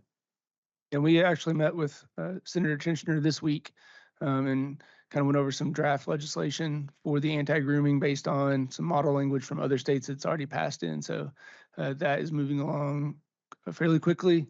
Another one, so moving right along here, this next one, the CTE faculty credentials, is another one that we were reached out to about by newly elected Senator Nunn from the Georgetown, Scott County area.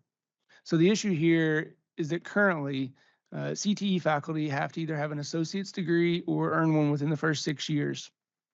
He brought up the idea that someone that has a master's certification in a trade but does not have an academic credential should still be able to come back and teach coursework within the CTE world. We had some good conversations about this, met with him this morning. I think that this is actually going to be something that we're going to address via regulation. So I don't think we'll see legislation on this, but am happy to say that I think we have kind of come to an agreement that we will put forward in regulation that those master level trades folks will be able to come back and teach. for us and like in our ATCs and school districts.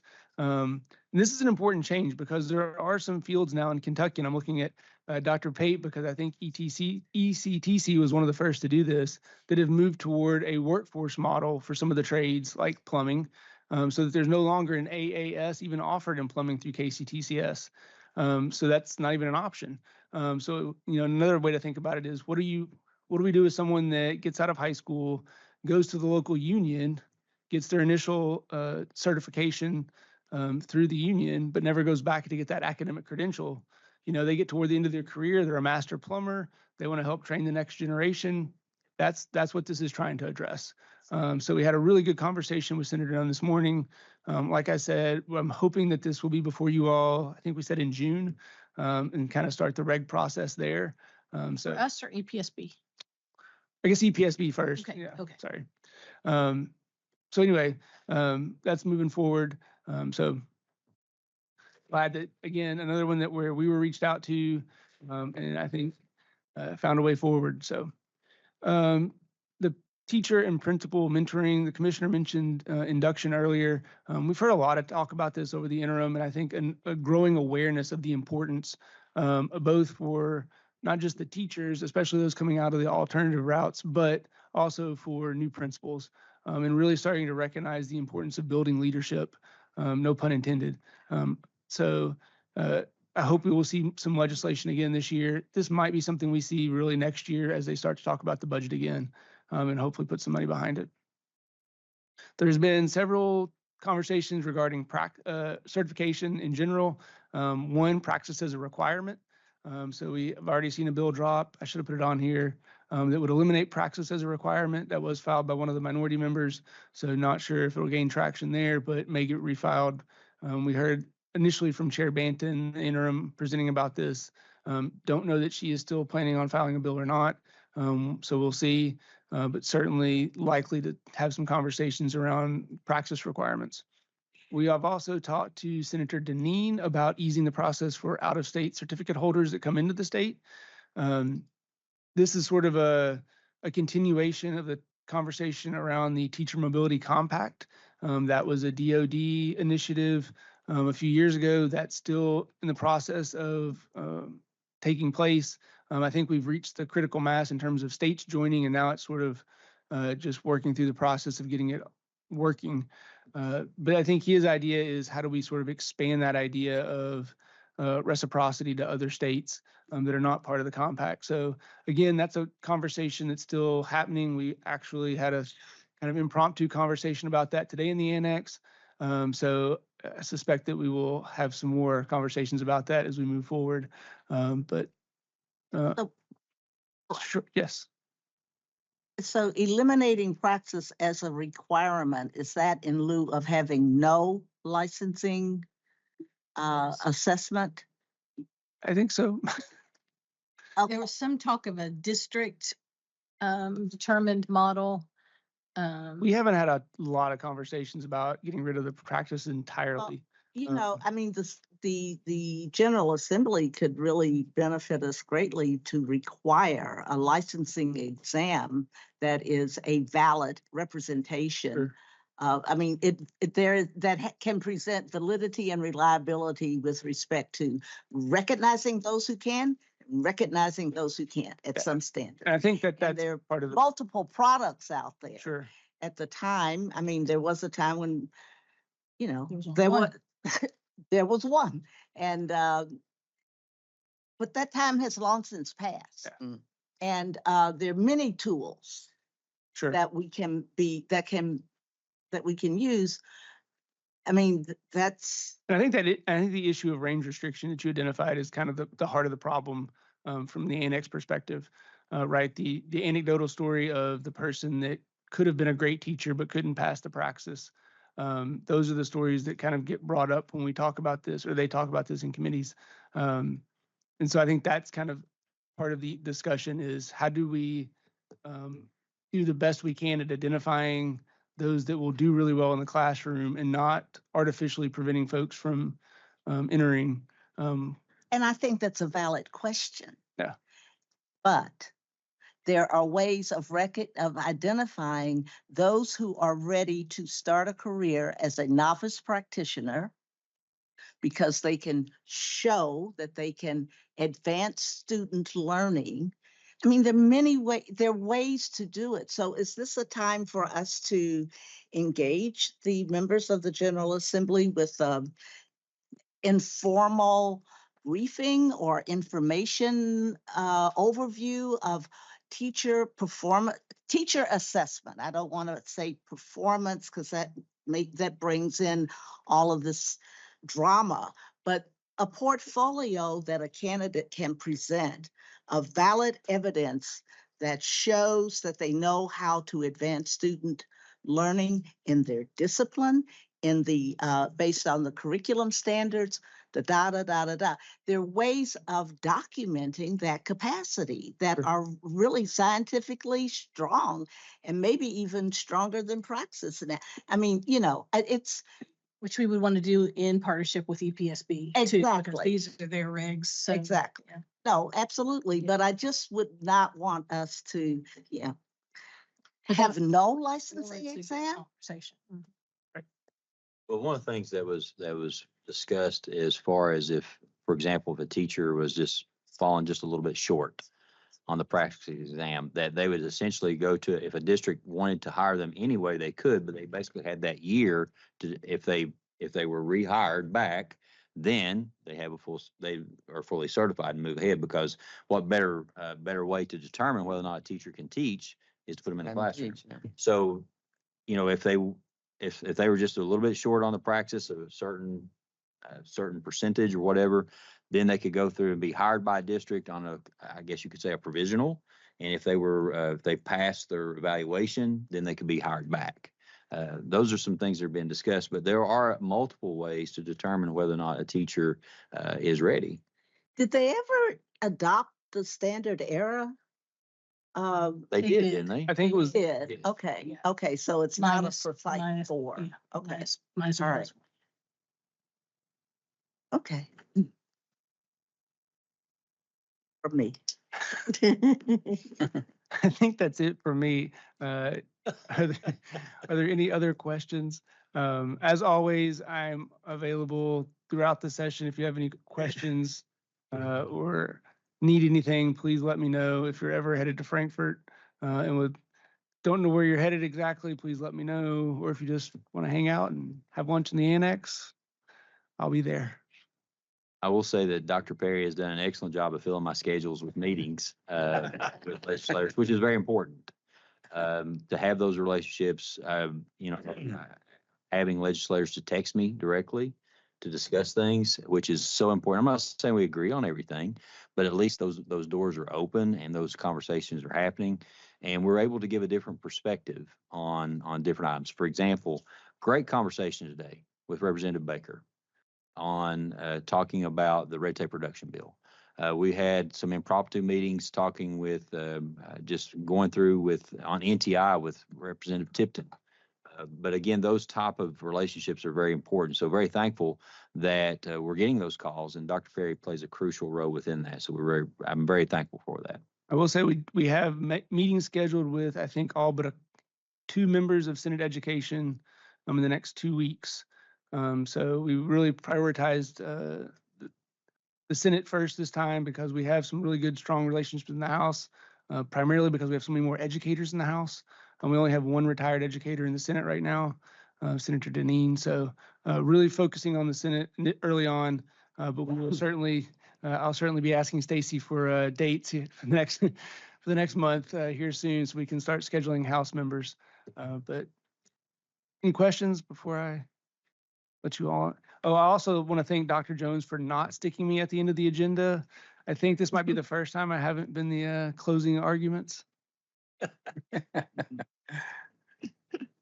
Thank you, Brian. All right, thanks a lot.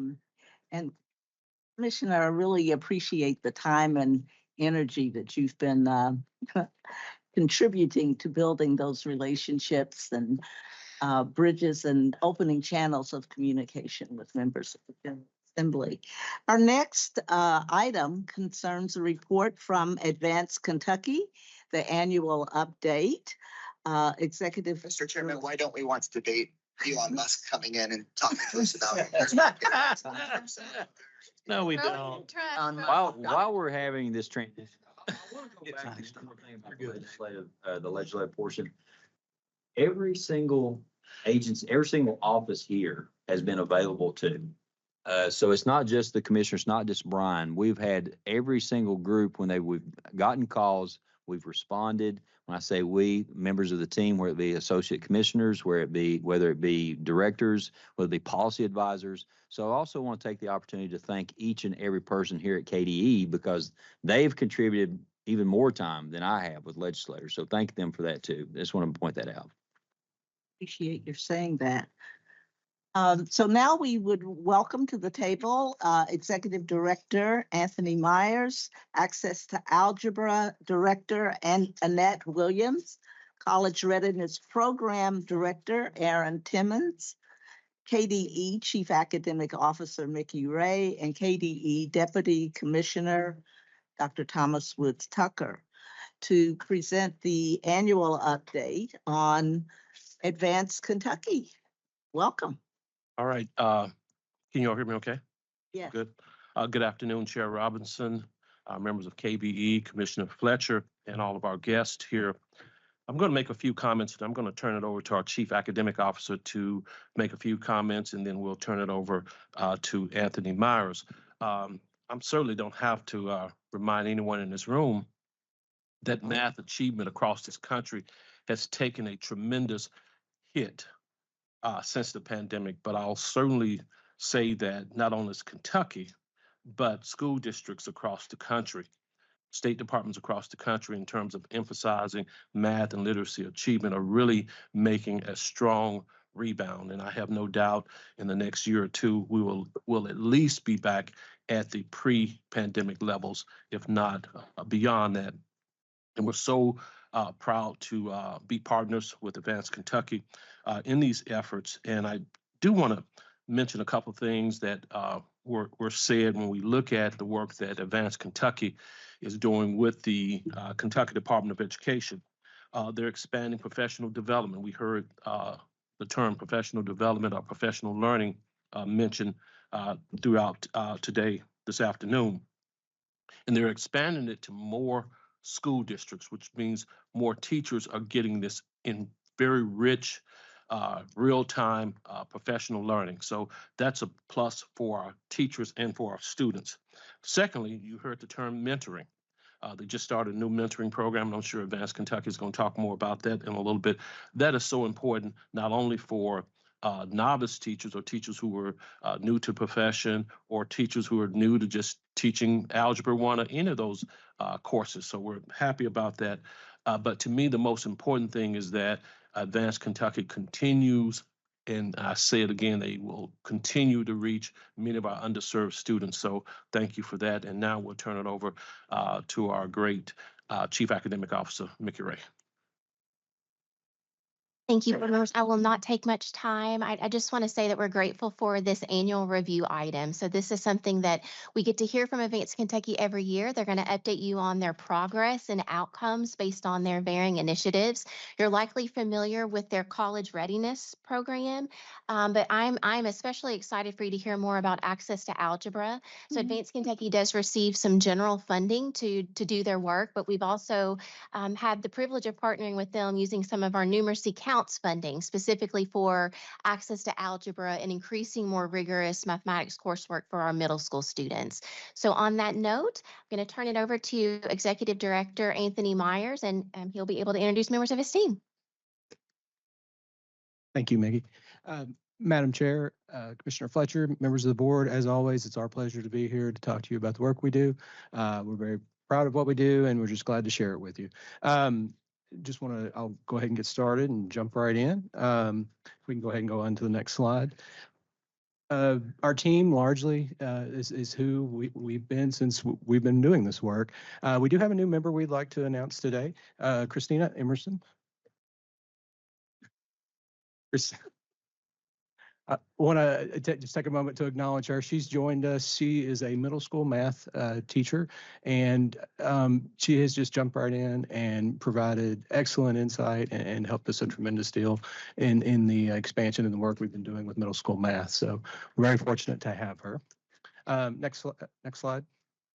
And our mission stays the same as it always has been. We use whatever resources, whatever we have available to us to expose as many kids as possible to advanced math and STEM courses.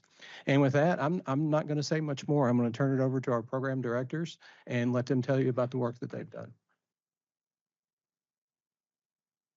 Thank you. The mission of Access to Algebra is to increase student achievement and growth in middle school math, as well as participation in 8th grade Algebra 1. We have reported oftentimes in the past on growth and achievement, but we have yet to report to the board on the increased participation in Algebra 1 in 8th grade. So we're going to take a few minutes to talk about that today. Tracking the participation in 8th grade Algebra 1 has been difficult, challenging due to the many course codes and course titles of middle school math courses. But in the last few years, we have managed to streamline those, and we feel that we are confidently reporting with more accuracy those Algebra 1 courses and higher in middle school math. The chart that you see on this slide shows a comparison between the school years of 22-23 and 23-24. The top two lines are all the enrollments of students as well as the number of program teachers. However, to show a true gain of the Algebra 1 enrollment gains, we extracted the 14 schools that served in both of those years.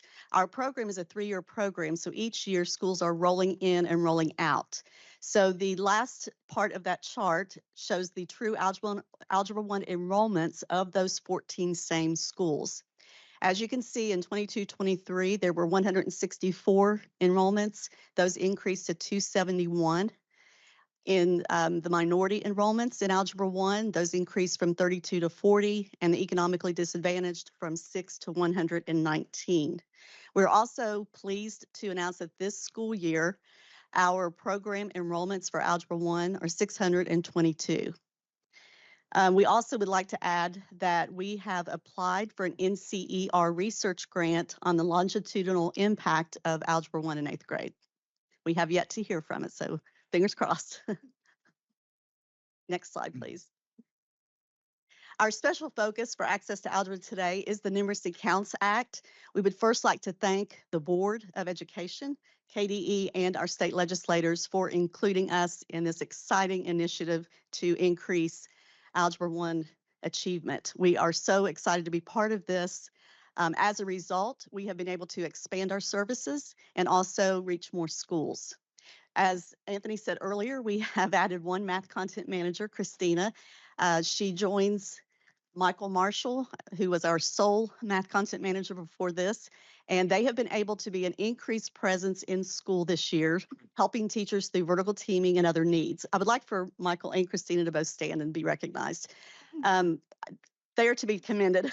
They have been, just this fall, they've attended 32 vertical team meetings in schools. They have met with grades 6 through 8 math teachers, helping them do curriculum alignment, incorporate more rigorous lessons into their units, review data. They're just there for whatever the school needs them to be. They've also attended 74 school visits, all-day visits with schools in the classrooms with teachers all day long. They have done things like model lessons. They've co-taught with teachers. They have just worked with students, with groups of students. So whatever is needed in that classroom that day, they've been there to do that. So they've been all over Kentucky. They've traveled quite a bit all fall. Another initiative that we've done is created a new mentorship program, as was mentioned before. In this program, we have paired new teachers with some veteran teachers outside of their own school district.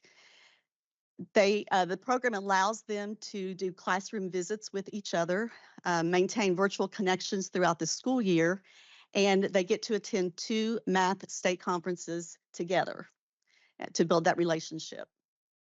This was a pilot program. We had 4 mentors and 8 mentees, and we hope to increase that number participating next year. We're also working in the early stages on developing an Algebra 1 cohort. We recognize that this is a unique set of teachers across Kentucky, and we want to provide them more support and strengthen their community. We have had an increased number of applicants this school year in access to algebra.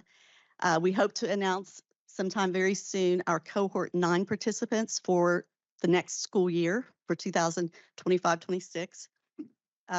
Those schools together will represent 8 new districts, 17 new schools, and over 6,000 new students.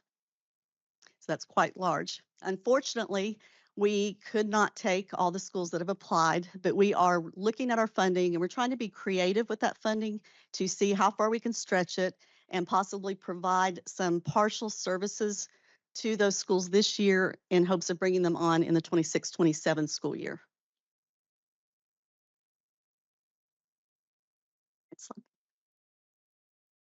All right. As Mickey mentioned, a lot of you are probably familiar with our college readiness program, and I can't let Annette show me up. We have our content directors, Lou Akampora and Stephanie Carter, in the back. They can stand to be recognized as well. So the college readiness program serves teachers across Kentucky and students in public high schools are looking to seek expansion to their advanced coursework opportunities for students. As you can see from the slide in front of you, you can see the current schools that we are serving in the 23-24 school year. If you'd like to see a full list or map of all schools we've served to date, you can see that at our website, advancedkentucky.com. But our program is built all around growth. Growth was mentioned in the previous presentation, and we truly embrace the concept of growth. We look at growth of the teacher, we look at growth of the AP classroom or the advanced coursework classroom, we look at growth of the numbers of students in those classes as well as the numbers of students being successful. That can mean sitting through the class for the entire year, taking the exam at the end, earning a qualifying score. Any concept of growth is something that we look to capitalize on. So highlights of our growth from both the teacher and student side, you can see specifically teachers finishing their second of 3 years in our program saw an 8% increase in enrollment and a 3% increase in the number of qualifying scores compared to their first year of participation. Furthermore, teachers that completed all 3 years of participation in our program saw a 65% increase in enrollments and a 309% increase in the qualifying scores compared to the year immediately prior to participation. Other highlights, economically disadvantaged students in our program had a 16% higher exam taking rate in 2023-2024 compared to the rest of the state. And the data that at the time that was most current was from the 22-23 school report card site. Since we've submitted this presentation, the 23-24 statewide data has come out, and our exam taking rate is actually 18% higher compared to students this past year. Also compared to our college readiness program data from the 22-23 school year, the percentage of college readiness program students from underrepresented minorities earning a qualifying score increased by 10 percentage points. So we are extremely excited about that. The other data points in the box to the right shows just a snapshot of what we did during the 23-24 school year. Specifically, we'd like to continue to thank the Board of Education, the Department of Education, for the funding to help offset AP exam fees, and that's resulted in an 87% exam taking rate for our program. And then we continue to serve, as you can see from the map, as I mentioned above, schools and districts widely across the state of Kentucky. Next slide, please. The special focus for the college readiness program this past year was to support the rollout of the College Board's newest AP course, which is AP Pre-Calculus. AP Pre-Calculus was designed for the student that didn't have the opportunity to take Algebra 1 as an 8th grader. So that would mean that up till now, if a student wanted to take AP Calculus as their culminating math course, they had to have taken Algebra 1 as an 8th grader or earlier, or doubled up at some point during their high school career. As you can see from that statement from College Board, a third of college students have to take remedial math courses that don't count towards their degrees. So AP Pre-Calculus is a way to get more students prepared for that entry-level calculus course in college. So we supported, through a special one-year cohort, 29 schools, 27 districts, 32 teachers, and 1,300 enrollments across Kentucky. You can see the map of the schools that we served on the slide in front of you. As part of our cohort, teachers received a high-quality professional learning through an AP Summer Institute, Fall Forum, a mock exam scoring, and our AP Master Series. Students received academic support through the mock exam, as well as our AP exam prep sessions, which are hosted at regional universities across Kentucky. And we are very excited with the results that have come in. Kentucky did very well as a state, not even considering Advanced Kentucky's implementation of this pilot. 75% of all students globally earned a qualifying score, but students in Kentucky earned 76%. And then Advanced Kentucky students earned 81% of Advanced Kentucky students earned a qualifying score. So we are very, very happy about that.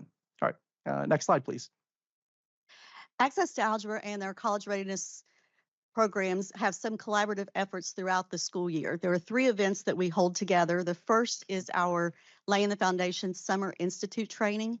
That top picture and the middle picture on the bottom are teachers participating in this professional development. The Summer Institute is a 4-day content training. We offer content training in math, science, and English. This last summer, we trained 173 teachers in 4 different locations across Kentucky. Access to Algebra also has a leader assembly held in conjunction with CRP's launch day. At this leader assembly at the beginning of the year, we bring in our program administrators, our lead math teachers, as well as our testing coordinators to discuss special topics and also to give them guidelines on how to best implement the Access to Algebra program for the upcoming year. As Annette mentioned, CRP's launch day is held next to leader assembly. I think that one of the benefits of doing a combined event is it allows the chance to have both of our groups collaborate.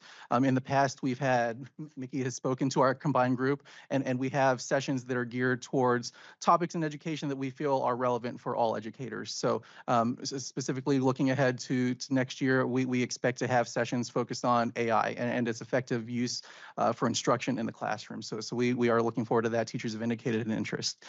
The other combined event that we have is in mid-October, early November. It's called our Fall Forum. We support both the College Readiness Program and the Access to Algebra teachers in that program. During that time, teachers come together for professional learning. We bring in state and nationally recognized consultants, presenters to work with them on content and pedagogy best practices. You can also see the box on the right there. That shows a snapshot of our current year participation. We've been reporting on the prior school year, but now we can have a little bit more updated information on 2024 and 2025 that we will be able to give assessment results for during our next presentation next year. But we were also asked to talk a little bit about our reach to date. So for the College Readiness Program, since the College Readiness Program began in the 2008-2009 school year, we have served 104 districts, 143 schools, 1,427 teachers, almost 121,000 enrollments. And of those enrollments, those students have earned 32,775 qualifying scores.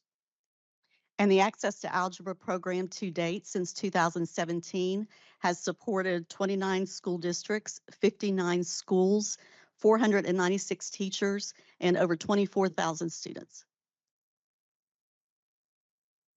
So those are some very impressive metrics. Thank you so much for bringing that report. Questions of the board.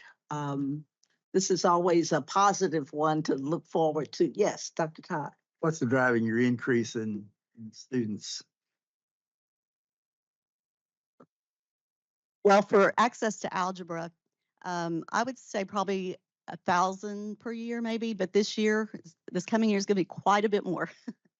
What drives that though? Do you market it? Do people come to you? I think a lot of it is communication. I mean, if you were here last year and you saw the data that we shared that we're following up on with the NCER grant, it's expectations and opportunity. Knowing what your kids are capable of, and communicating that and giving them the opportunity to demonstrate learning. That's what we saw in the data that we shared last year. That's what we hope to dive a little deeper into in the NCER grant. But a lot of advertising and messaging too. Cheerleading. I'd say cheerleading. And word of mouth from one district to another sometimes too. Impressed by the extent to which the professional development seems to be almost inspiring for teachers in that they seem to feel renewed to the point of taking it on and taking more on. And I think recognizing that kind of energy in math is really a recruitment magnet, I would think, for students in a school, in a community. I'd like to add that those 4 days in the summer of professional development is actually only 4 days of 12 that they attend over the course of 3 years. I'd like to say there was some secret to this, but there's really not. I think it's, and maybe an extenuation or extension of the previous question. It's students want to learn. Teachers want to teach. At the end of the day, they have to find meaning in what they're doing.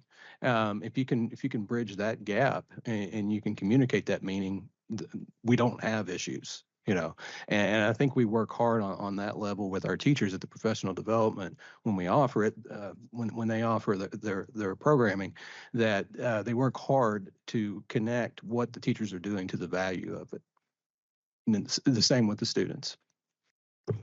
One more comment. Yes, please. It's so important to have that algebra class early on, because if you don't, it's going to put a tourniquet on the career opportunities you have. And so I would hope that as we see new companies with new kind of job opportunities coming, that the populace would understand that you need to take those subjects sooner rather than later, and that they are important to where you're going to end up in life. So great job. Yes, Holly. What kind of impact does participation in this have on their ACT scores in math? Is that can be part of our? Are you asking about the middle school program or the high school program? I guess either one. Or So the high school program, we do see a correlation. I can't remember it off the top of my head, but I can get it to you. But there was a positive correlation to ACT. There's actually a number of positive correlations to developing an AP program in a school that even ties into post-secondary.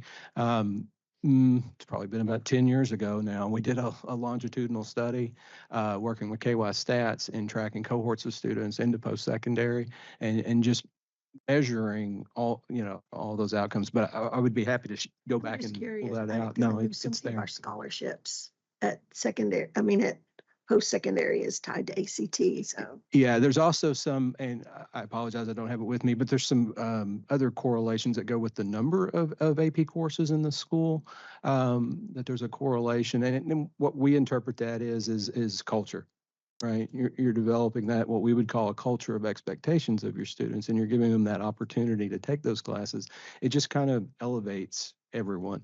you see participation, because you said one of the reasons to have it is because of the number of remediation classes at post-secondary. You see that if they have this class, they don't have to do that. Yes. And for the Access to Algebra program, that NCER grant we applied for, part of that was to assess the correlation to ACT. So you see from our questions, there is continuing interest, and we are certainly looking forward to continuing the partnership. Thank you very much. Thank you. Can I ask just one more, please? Please. Just how are your schools selected to participate in the program? It's a good question. We look at need as well as their demographics and who needs this program the most. So we take into account economically disadvantaged minorities and their past performance on state exams. So have we seen any trend of those that have been selected that are high population, like larger cities as compared to more rural counties? What would be the focus if I had X number of dollars? And I want Geographically, we've been all over the state. We have been in Lexington, Louisville, far eastern Kentucky, far western Kentucky. We've been from Pikeville to Paducah. So we have served all populations. We've got all sizes of schools. Our smallest school was 12 in the 8th grade, and our largest, I don't even know our largest, quite large, more than 12 classes of 600-700 kids in 8th grade. So we have all sizes. It's wonderful. Real quick, I'd say one important aspect to both programs is it's an application. It's not an intensive application. It's not a restrictive application, but it is an application which indicates that I think it is important that the school's ready for us. We go and have a conversation with the school on what the expectations will be while they're in the program. And you know, we have to be on the same page before we start, right? Because So is there any reach to parents or? We have done broadcast advertising, but probably no direct. We have talked to we've talked to site-based. We've talked to well, yeah, we'll talk to anyone who will talk to us. So maybe we can go out and be advocates, Andrews, and help recruit. I will add this, schools that have joined the college readiness program, when we talk to their administrators and their teachers, we offer to speak at parent nights. So some schools have parent nights that we come out and speak to because we want to make sure the parents are informed about what the opportunities are and what the benefits to taking advanced courses are. Well, adding one more thing to your question, schools have to want to grow and they have to be excited about this opportunity and willing to put the work in. Thank you again. We'll look forward to continuing our engagement and continued updates. Thank you. Thank you. So next we'll invite to the table KBE Communication Director Jennifer Jin and Jessica Fletcher, from the Kentucky Center for Statistics, and Amanda Ellis from the Council on Post-Secondary Education to present a update on the communicating college and career opportunities to Kentucky students.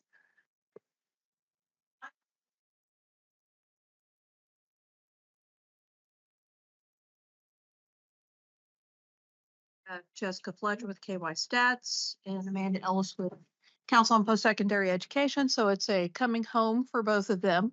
Yeah. Since they've both been here before. Just want to say thank you to those board members who were able to join us in the rotunda yesterday. I know I saw some of you all sitting mostly in the same room. It was wonderful. To kick off Futurity, just thank you for being there. We had a good turnout and a lot of good press coverage for it, so we're real happy with it. So to kick it off, I'll leave it to you, ladies. Thank you. Good afternoon, Amanda Ellis. It's so nice to see you. And to just support what Jen said, it was great. It was a great kickoff. It was a great collaboration. And so we have it on your screen. If you are getting sleepy and you need to use the QR code to engage, please do. We're good with multitasking. I'm really pleased. You can go to the next slide, please. I'm really pleased to come back to share this because this actually has a lot to do with Lou.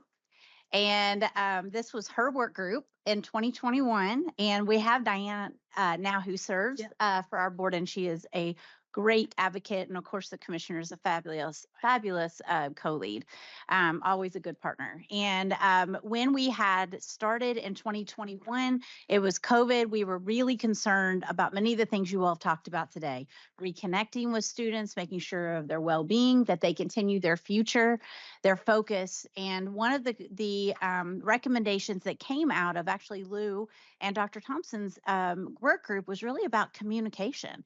And what we talked about was that we didn't have clear communication that was accessible for everybody to know what's available in the state. So it wasn't that we didn't have resources, but we didn't have a one place for people to look. And so it was really a barrier.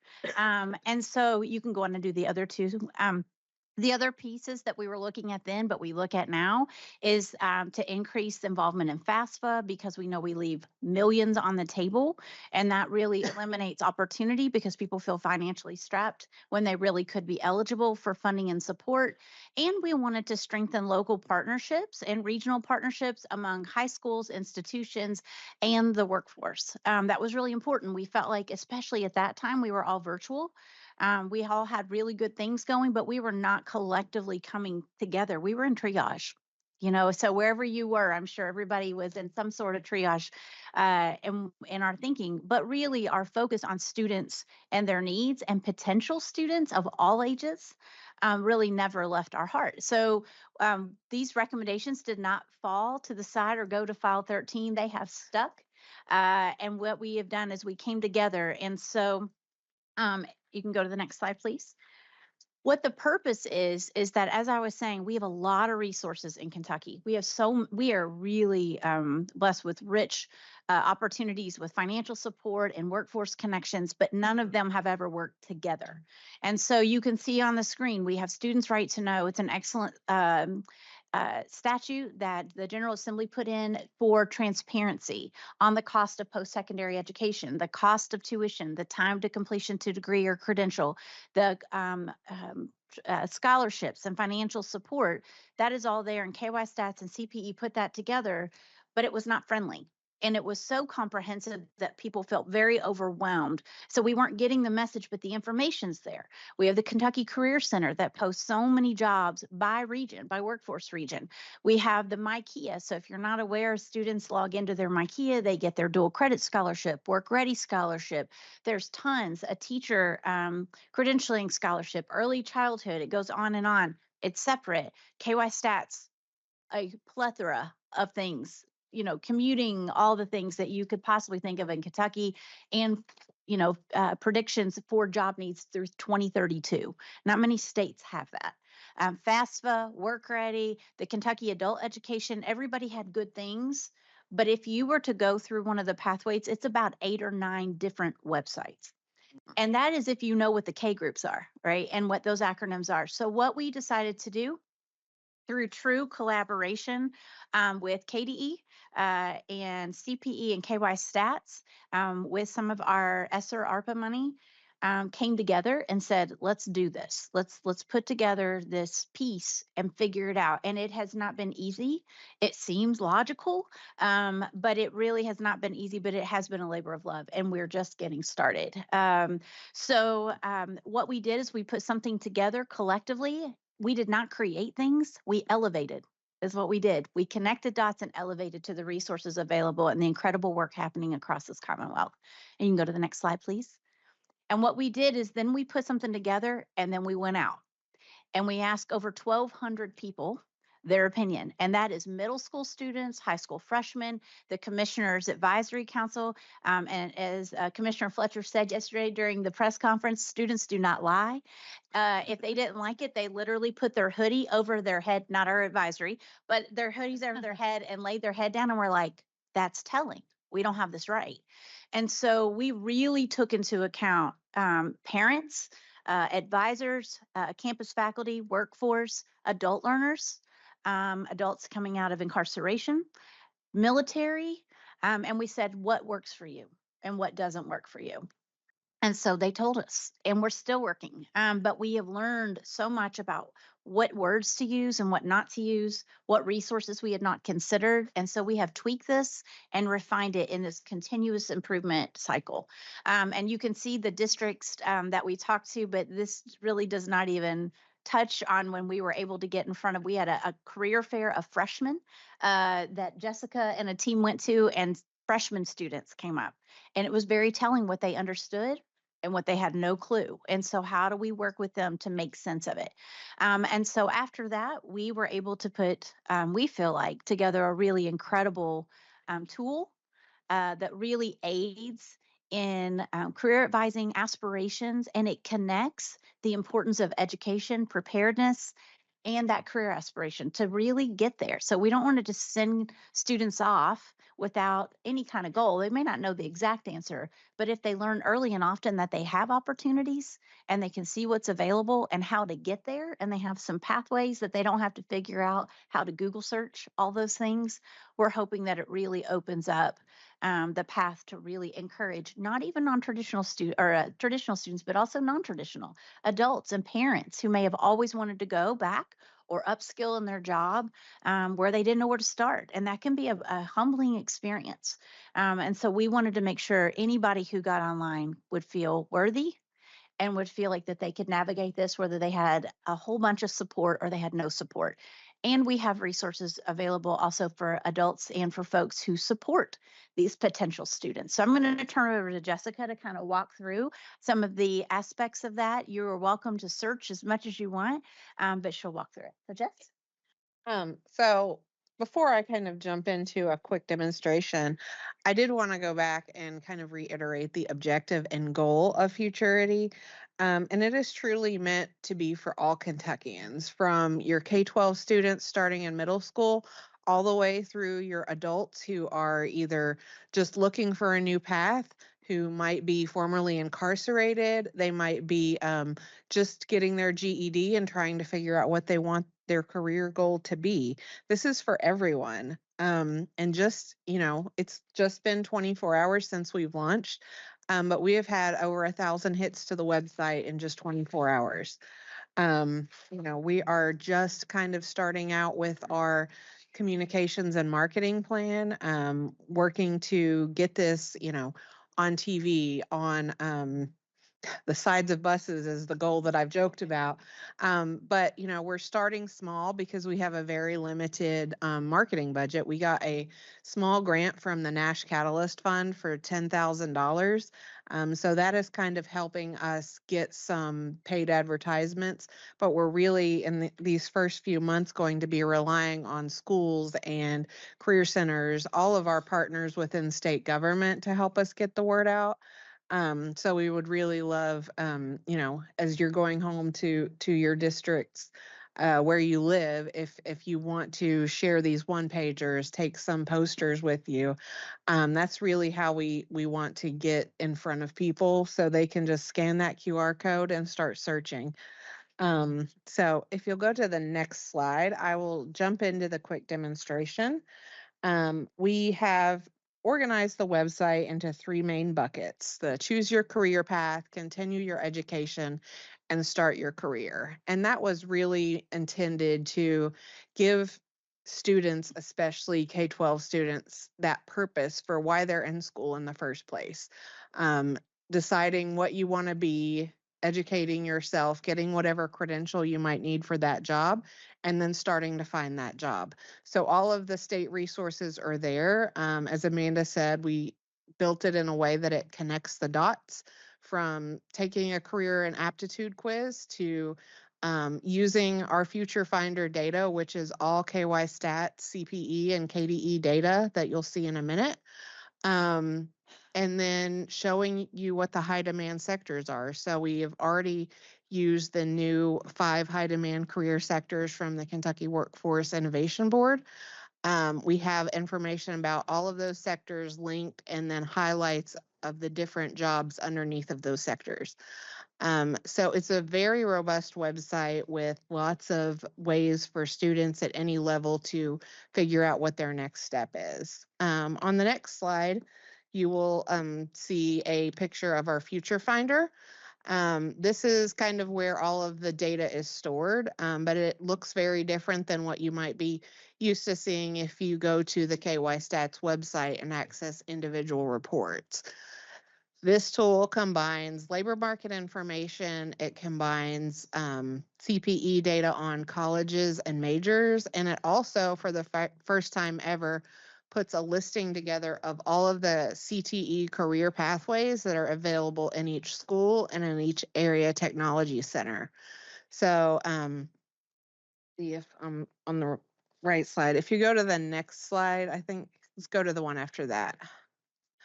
So this slide, you can see an example of what the career pathways are at Frankfort High School. So all high schools are listed in this database, as well as all of the ATCs and CTCs. So anybody, especially a middle schooler who is getting ready to start high school, could go to this tool and say, oh, I want to be a teacher when I grow up. And they can see if their school has a education pathway. If you go to the next slide, this shows you how you can compare careers. So there are about 700 careers listed in the Future Finder database. All of this labor market information that goes with it is your salary ranges from entry level all the way through experience, and those are state averages. This is all Kentucky specific data. None of it is national. And if you kind of look, you can see like what those projected employment numbers are. So a student, so in this case, this is the example that the student from Frankfort High School gave yesterday during our news conference. She wants to study speech language pathology pathology, but also is interested in interpreting.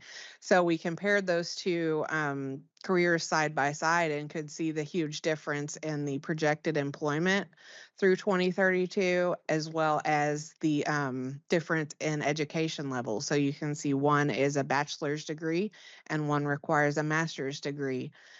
One has quite a lot, the interpreters has quite a lot of colleges and universities that you can study interpreting at, but speech language pathology has just a few. So it's a really cool way for students to really be able to envision what their future could look like through where they're going to attend college, all the way through how much money they're going to make 10, 15 years into their career. On the next slide, this shows this is the Students' Right to Know data on Eastern Kentucky University. Once again, we have all state public schools as well as private universities, and the college going and costs associated with that. Students can also click to the school's website. They can click to the school application and learn the various different levels of education that they can get at each of the schools we have in the database. On the next slide, this is what the majors tab looks like. So this is down to the individual major at each college and university. It shows a little bit of information about median incomes after completion. It shows average time to completion. You will notice that there's some data not available fields there. That is because KY Stats does take privacy very seriously. So we don't, we cannot release information on majors that might have fewer than, I think it's 10 people enrolled. So there are going to be some gaps in the data that you'll see here, but it's still enough to get people interested enough to, go on to, in this case, EKU's website and search audiology and find out a little bit more about what it would take to start studying that at EKU. Next slide, please. So this is our in-demand career sector section. This gives information about each of the 5 high-demand sectors. And then if you click on the blue icons underneath those descriptions, you're going to see a little bit about each of those sectors. So if you go to the next slide, I think, yes, this is what that looks like. It shows you a little slider where I think there's about 5 career data pieces embedded. So you can see some of the actual careers underneath each of those sectors. And then if you click Learn More, that actually takes you back to the Future Finder and the full entry for that career. This page also includes information on scholarships. So for the education sector, for example, we obviously have the teacher scholarship and the early childhood development scholarship. So a student who is interested in those fields could realize that they might have some additional financial aid options available to them. And then those buttons between the scholarships and slider will take you to some pages within the site about school majors and programs and how to pay for education and training. So pages about filling out your FAFSA or linking to Kia are all embedded there. And then on the next slide, Amanda is going to talk a little bit about the alignment between KBE and Futurity. Yeah, so this was a snippet and quick. As you can tell, there's a ton of information on there. There is, like I said, a resources tab that are for Kentucky families who are moving to Kentucky. We got a request from the military and also from the adults saying if we're moving or have to move regions, can you help us find childcare or where do we link to that? We also have resources for counselors. And so those resources were co-developed between post-secondary and K-12 to really, and it's aligned to our standards, the career standards that we have here. as well as the essential skills are all inclusive. So it's not standalone from the KDE requirements of K-12. And so when we started looking at it, and actually I feel like this is repeating what the commissioner said yesterday. He did a really good job. If you did not get to hear him, and this is kind of what he said, is with your all's really your vision for the KBE goals of what you want to accomplish. And if I get this wrong, Commissioner, you're going to call me out because I know you said this yesterday, but really to where you guys have foster a vibrant student learning experiences and you talk about the empowerment of educators, enhancement of policies and regulations around teachers and around the experiences of students, the relevance of where they see themselves and why are you getting an education, why it matters, and that their pathway matters, right? So nobody has to be shoved into one direction. There's lots of opportunities in Kentucky. Just get to dig into it to see where you fit and really what works for you. And so we feel like Futurity does that. We're working on lesson plans right now. And we are going to get together with some counselors and with Michelle Cersei to make sure it aligns to the ILP language. We've already gotten lots of responses since yesterday saying, how can I work with this with the ILP? Great question. So this is a tool. It does not, as Jessica said, we do not collect any student data. That is not what we want to do. It is truly a tool and it is Kentucky based only. And so we feel like that this is a really great opportunity. I know John Pace, who works in OCTE, his presentation to GREC next week has an activity for the counselors to use Futurity to lay out middle school and high school lesson planning for careers. And so it's exciting and it's all levels. So we feel like that we've kind of got this laid out to really connect with empowering students to see their connection, what they're interested in, and to investigate that within their own state and within their own community. You can go to the next slide, please. And then the other piece we feel like is probably the strongest, and all three of our co-leads spoke to this beautifully yesterday, was the power of collaboration. We have been true partners in this.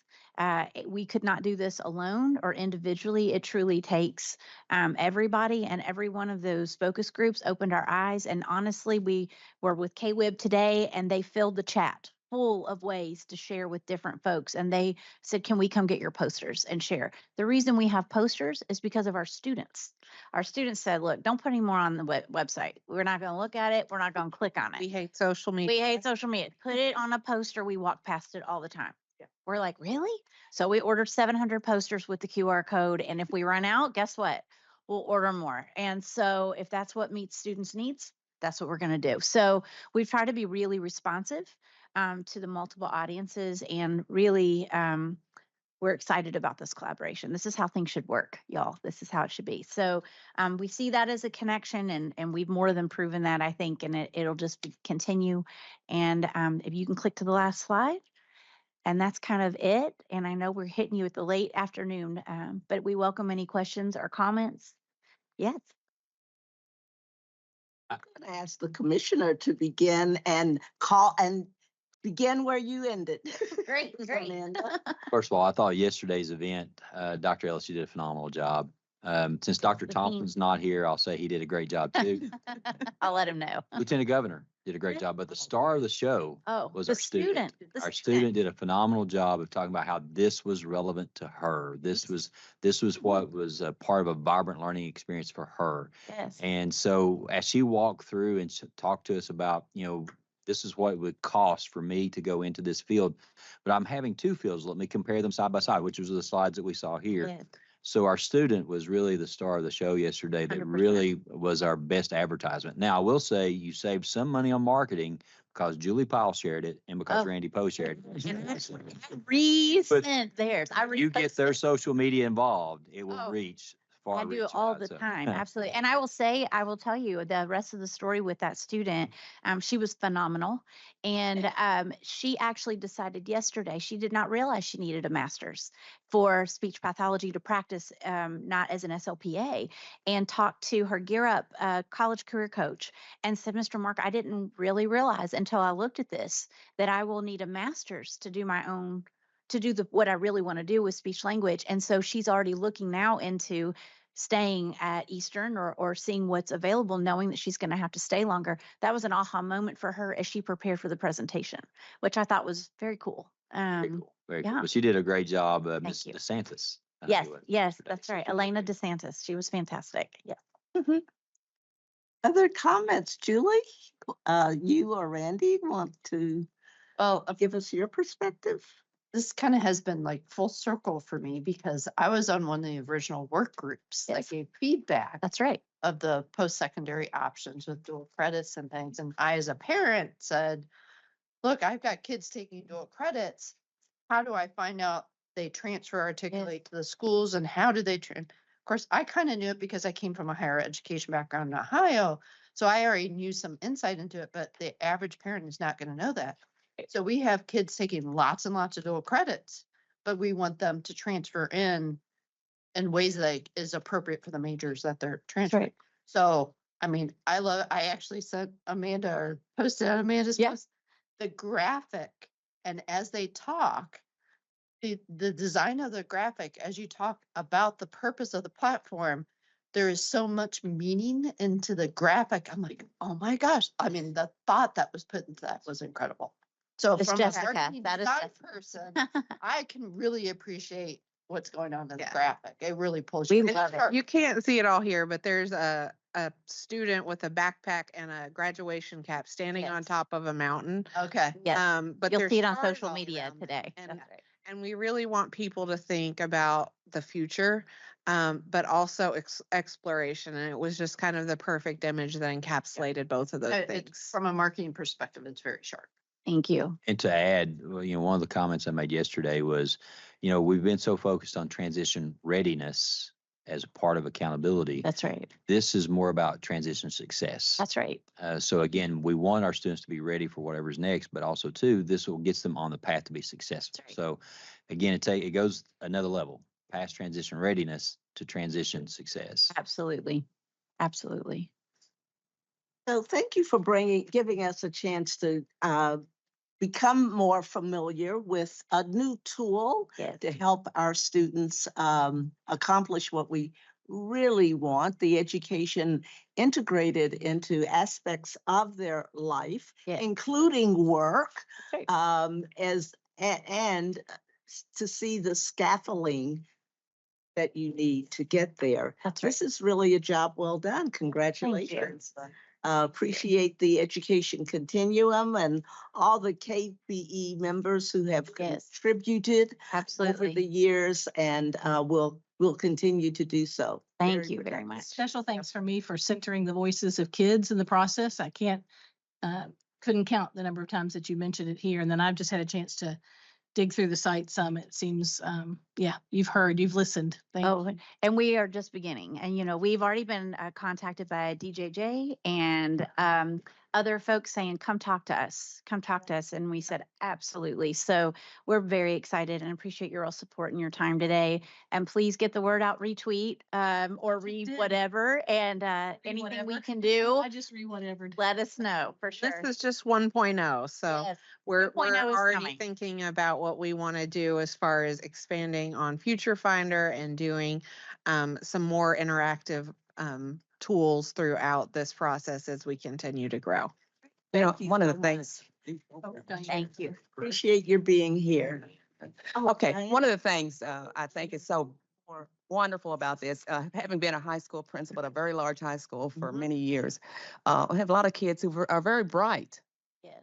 but they'll go to college for a year and then drop out, but they don't see the transition to success. Yes. And I hope that's a message that we continue to push Love out it. there. This is what we're about. We're looking at the end. That's right. The end product right. of what's going to happen. And it's Absolutely. just exciting. And I'm just looking at some faces that I have had to go down and visit in different places where they were at the Arnbar Hotel that would have benefited from having this kind of resource available to them.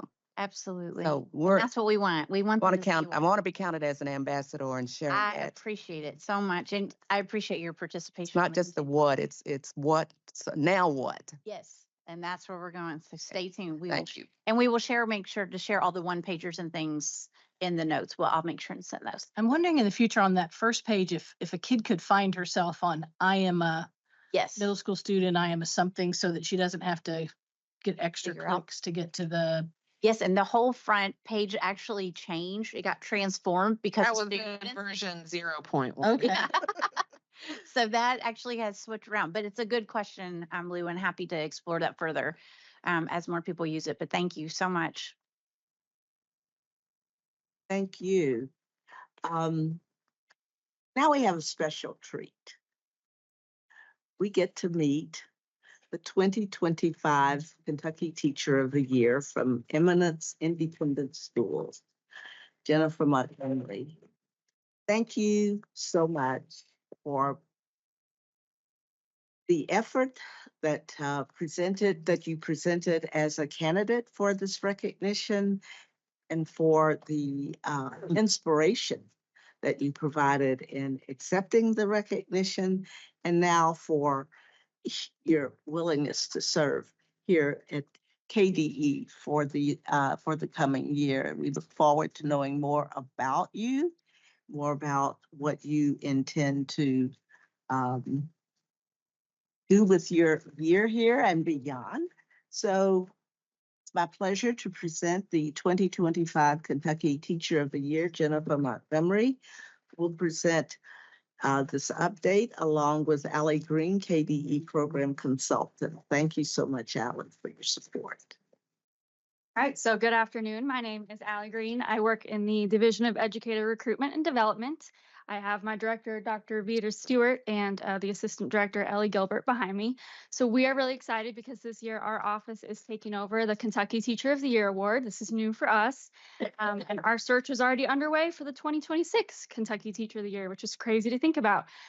We already have over 600 nominations for next year, and our applications close next Friday. So we are really enthusiastic and excited to do this really important work to identify and recognize all the really great teachers we have in Kentucky. And so speaking of great teaching, I'm with the 2025 Kentucky Teacher of the Year, Jennifer Montgomery. She's going to share about herself and her plans. She has a 6-month sabbatical here at KBE, so she'll tell you what she'll be doing here. Well, thank you so much for allowing me to be here with you today. I just wanted to start out and say I'm a national board certified teacher. I've been teaching for 23 years, mostly in middle school, although I've taught every grade level from 6 to 12. I will say 7th grade is my favorite. A few months ago, I was named Kentucky Teacher of the Year, and the title is definitely an honor, but also still somewhat surreal. And so I wanted to just take a moment and introduce you to myself as a person. If you can go to the next slide. So my daughter Ashton is currently a junior at Asbury University, where she's studying. She's a double major in political science and Spanish. My husband Larry and I will celebrate our 25th wedding anniversary this August, and my son Elijah is a sophomore at Eminence Independent and also a baseball player. These are real pictures of my childhood home. So I grew up in a 3-room, not 3-bedroom, but 3-room home in a very rural part of Trimble County. And I shared a bedroom with my 2 younger brothers until I was in the 6th grade. Our version of normal looked a little different than a lot of the other, well, every other family that I knew. So for example, we drove 20 miles to collect water from a well because we didn't have running water, but we also didn't have our own well. We took baths in a metal horse trough, and we spent every single Saturday for as long as I can remember at the laundromat. So when I was younger, these experiences really didn't mean a lot to me because whatever you grow up with, like that's your normal.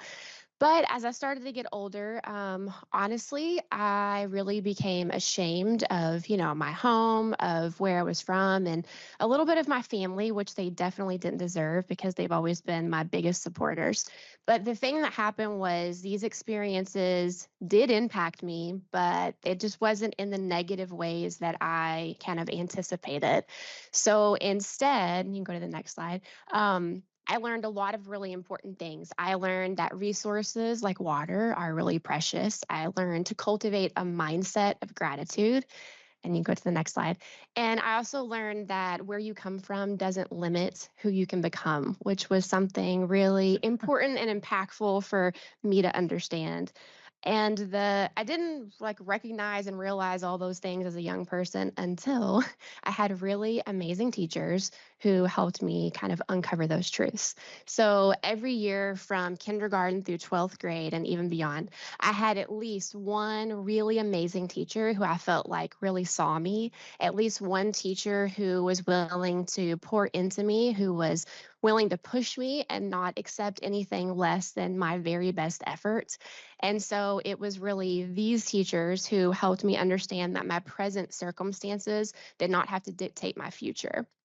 So you can go to the next slide. So I'm currently reading a book that I'm very excited about, written by a fellow Asburyan. And in his first chapter, he talks about the difference between soil and dirt, how soil really supports life and growth, but dirt is just something that collects until we get tired of seeing it there and we brush it away. And I loved his point because I realized that's not transformational there, but I loved his point that we often view our own stories as dirt and we push our own experiences away because we don't recognize that there's any potential or possibility in them. And after all, dirt doesn't have potential, but soil does. And so my teachers helped me turn what I initially thought was simply dirt into very rich and fertile soil. So you can go to the next slide. After I graduated, I did attend Asbury University and I majored in English. When I was in my second semester of my senior year, I didn't know what I was going to do after graduation. And somebody posed a question and said, "Have you ever thought about teaching?" And immediately I said no. And I said no because honestly, I hadn't thought about it. The problem was once they asked that question, it was all I could think about. So for the next 2 weeks, like it was just running through my mind. Well, what would that mean and what would I need to do? And so after doing some research, I found that I could get a master's in English education from the University of Kentucky in about 15 months. So I did do that, and that's what started my path as a teacher. I will say it is one of the hardest things that I think anyone could do, but it's also one of the most rewarding things, and I've never regretted my decision to become a teacher. You can go to the next slide. So, along my journey, I met two really important international friends that really impacted my life and also my understanding of education. And the first one is Wilma Grandes. Wilma lives right outside of Lima, Peru, in a place called Comas. And when you stand on the mountainside of Comas and you look all around you for as far as your eyes can see, all you see besides dirt is people, squatters, who don't have any legitimate claim to the land on which they live. And really, the government just turns the blind eye, doesn't do anything for them, doesn't do anything to harm them. And so, my friend Wilma, she built a school that currently stands 6 stories high in the middle of this really impoverished environment. And it really serves as a beacon of hope to all of these children and all of these families who live there, because it's her way of saying, I see you and you matter, which is a really powerful message. And my other friend Carlos has a similar story. He lives in Nicaragua near a place called Limonal. And Limonal is a trash dump where every day, all day, children and families simply look through the trash for something to eat. And if they can't find something to eat, then they're looking for something that they can sell so that they can buy something to eat. It's just really survival. And so Carlos did two really incredible things. In the middle of this trash dump, not near it, but in it, he built a vocational center where people can come and learn a trade where they can rise out of this lifestyle. And he also built a feeding center right in the middle of this trash dump. And so his feeding center and his school says to every one of these families, you are not trash. Your lives have value and meaning and importance. And so for me, the way that Wilma and Carlos use their lives to create brilliant streaks across an otherwise really dark horizon, of course, inspires me to be a better person. But also, it reminds me of something really important, that each one of us has our own unique story and journey, and every one of our stories is important because it's part of who we are and what creates us. And so, sorry, they are the fertile soil of our stories are the fertile soil that creates life and beauty and meaning, even from the most difficult parts of our lives. And I actually learned this, if you want to go to the next slide, I learned this really in new ways this past March. So in March, my son, who I mentioned earlier, who's a baseball player, he was in a very terrible baseball accident. One moment we were sitting watching him almost make this beautiful catch in the outfield. And the next moment we were being rushed downtown to the Children's Hospital in an ambulance where he was placed on a ventilator. We were told that he had a fractured skull that would require surgery. And we had teams of doctors. All of these things were happening what seemed like instantaneously. And something else happened really quickly too that I didn't expect. So I live in a really small town. If you've never been to Eminence, if you blink, you kind of miss it as you go through. It's a one stoplight town. And that also means it's the type of place where everybody knows everybody and everything. So it didn't take long for news of what happened to my son to really travel to the whole community. And what happened that I didn't expect and that I didn't know I needed was my middle school students started reaching out in support to me. So they started sending me messages on our Class Dojo platform, on email, and they were really asking like how my son was doing, telling us that they had our family in their thoughts and in their prayers. And so really in a split second, I decided to let them be a part of one of the darkest or hardest parts of my journey and let them walk through it with me. So when my son would get settled in at the hospital at night, I would go find a quiet place in the hospital and make videos of lessons for my students the next day. And I'd start every video with an update of how my son was doing. And so after about a week where he had the surgery, it was successful. I will just point out the second picture was taken 60 days exactly from the date of his accident. So 60 days later, he recovered from the surgery, was cleared from every doctor, and was, I'm sure, even though he's not very expressive, I'm sure overcoming fear as he stepped back out there onto the field, but also really just rejoining the game that he loved. So we were released from the hospital. We had to follow up with, about 6 different doctors before he could get cleared from all the different things, everything from speech to physical therapy to the ENT that performed the surgery, all these different doctors. While he was recovering at home, he had 6 weeks of cognitive rest. I actually didn't know what that was, but 6 weeks, you can imagine, of a 15-year-old. How old are you? 16, so about your age, 6 weeks, imagine, of no school, no television, no video games. Yeah. So the literal words from the doctor were, "We want you to be a couch potato." So that was a challenge all of its own. You can imagine, I'm sure. And so I was able to return while my son was at home recovering. We'd had family members who could step in and help with that. When I returned to school, I returned to an overwhelming amount of cards and notes and hugs from my students, meals from my students, their families, my school community, my community at large. And like I said, that was something I guess I really wasn't expecting. And a beautiful truth grew out of that soil that really, you can go to the next slide. We all crave human connection. And it doesn't matter whether we're adults or whether we're students or whether we're teachers or kids, that we crave that connection because we need each other and we need the support from each other. And I'm keenly aware that middle school is one of the most awkward stages of every human's point of life. I remember middle school. I'm certainly thankful I don't have to go back and relive it a second time. However, as a middle school teacher, I get this really incredible opportunity every single day to say to my students, through the books that we read, through the projects that we engage in, through the research that we do, I have a great opportunity to say to them that I see them and that their stories matter. And also to not stop there, but to ask them to open their eyes and look around them and realize that while they are important, there's also a whole wide world out there too, full of people that are also important, and maybe experiences that are probably completely different than anything they've ever experienced. You can go to the next slide. So I know that in the Commonwealth, our vision for education is to create vibrant learning experiences for every student, to encourage innovation and to collaborate with our communities. And this is my vision for education as well. So the very first thing I start my classes out with every year, the first word we learn is the word empathy. And we don't learn it by writing it down out of a dictionary or looking up the definition. My students learn this because they grab a gallon of water from the front of our classroom and they follow me outside to our football field where they walk a mile mile around our field so that they are literally walking a mile in someone else's shoes, someone who has to collect the water that they use for everything they need every day, because we're about to read a novel about that. And so you can go to the next slide.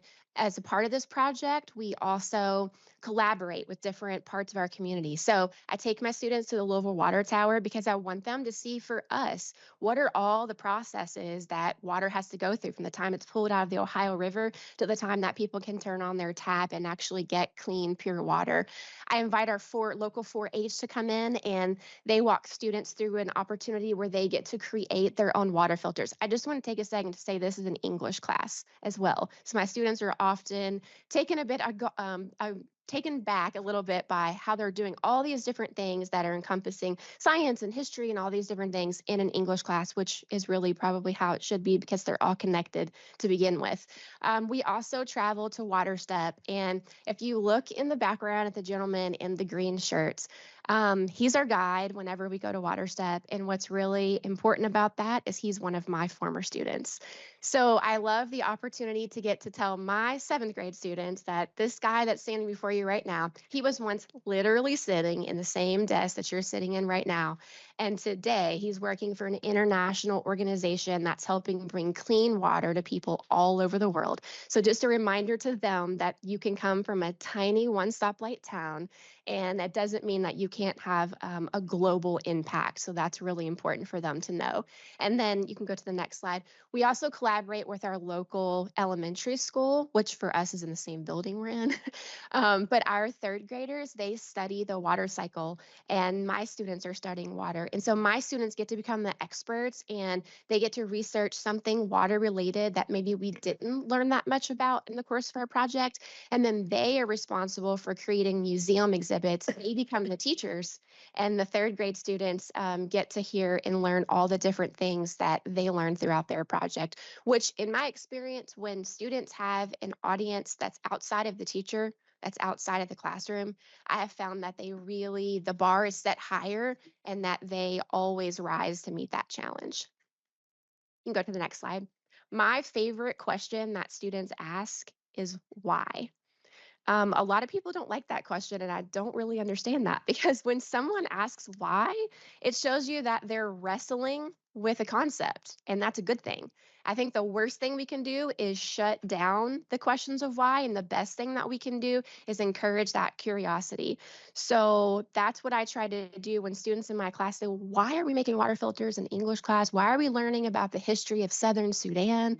And that is a really great opportunity for me, or an open door to kind of show them how history and arts and music and English and science and all of these things are interconnected and intertwined. And we get a better understanding of them when we look at them as a whole rather than apart. So this happened for me. This is just a quick example, and I'm almost done. So this just a couple months ago, sorry, one of my students, we were studying this water project. One of my students who was pretty disengaged at the beginning, he was disengaged until we read an article about water in Martin County, Kentucky, because prior to that, we were reading about water in Southern Sudan. We were reading about water in California, reading about water issues in New Mexico. And then I guess to him, it wasn't really relevant. And then we read about water in Martin County, Kentucky. And all of a sudden, I saw this student who was pretty disengaged flip open his computer, and he looked up a map very similar to the one that you see here, because the first thing he wanted to do, he found Henry County. Then he found Martin County. And all of a sudden, it made sense to him because he made that connection. And so for the rest of that project, he was all the way in. And so when students are able to make those connections, that's the most powerful part. So you can go to the last slide. In 2025, the message that I want students and teachers to hear from me is that their stories matter because they matter. And I want to encourage and support teachers as they create vibrant learning experiences for all students, as they plan and think innovatively, and as they collaborate with their communities. I also want to highlight the stories of teachers that I know are already doing these things in really creative ways, because I believe that together, we can enrich the fertile soil of education, nurturing the growth and potential of every student across the Commonwealth of Kentucky.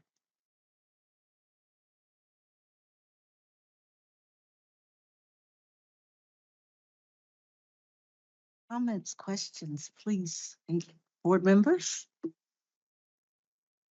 Feel like a complete underachiever, right? Hang in there. Wonderful story. Yes. Have you thought about what you might like to accomplish on your sabbatical? Well, I have started visiting other schools, and so I would love to do a couple things. One, I love learning new things. I just got a new certification. I forgot to put Camelsville on there as part of my journey, but I just got a certification for English as a second language from Camelsville in the fall. And so I love learning new things. And so one thing I want to do personally is just visit as many schools as I can and learn from as many people as I can. But I also am really interested in highlighting, like I said, stories of teachers. I'm working on a website where I can do that, but I am thinking of other creative ways. One thing that I was able to participate in one of the town hall meetings just a week or so ago at OVEC. And my favorite thing about that town hall meeting was all of these educators were in this same space, and just something like panel reviews. My school has been doing panel reviews. I've been there over 22 years, and they were doing them before that. So we have a lot of experience, and yet I learned 3 new things that I went home and wrote down after I left that meeting from other schools who've been doing it a shorter time than us. But I loved things that I heard them sharing that they were doing in their panel defenses. Those are what we call defenses of learning in United We Learn. Yeah. So, so yes, so I really want to learn from, and then I want to highlight stories of people who are doing these things, because I think that when we're around other educators, I think it's the greatest learning space, and we can learn so much.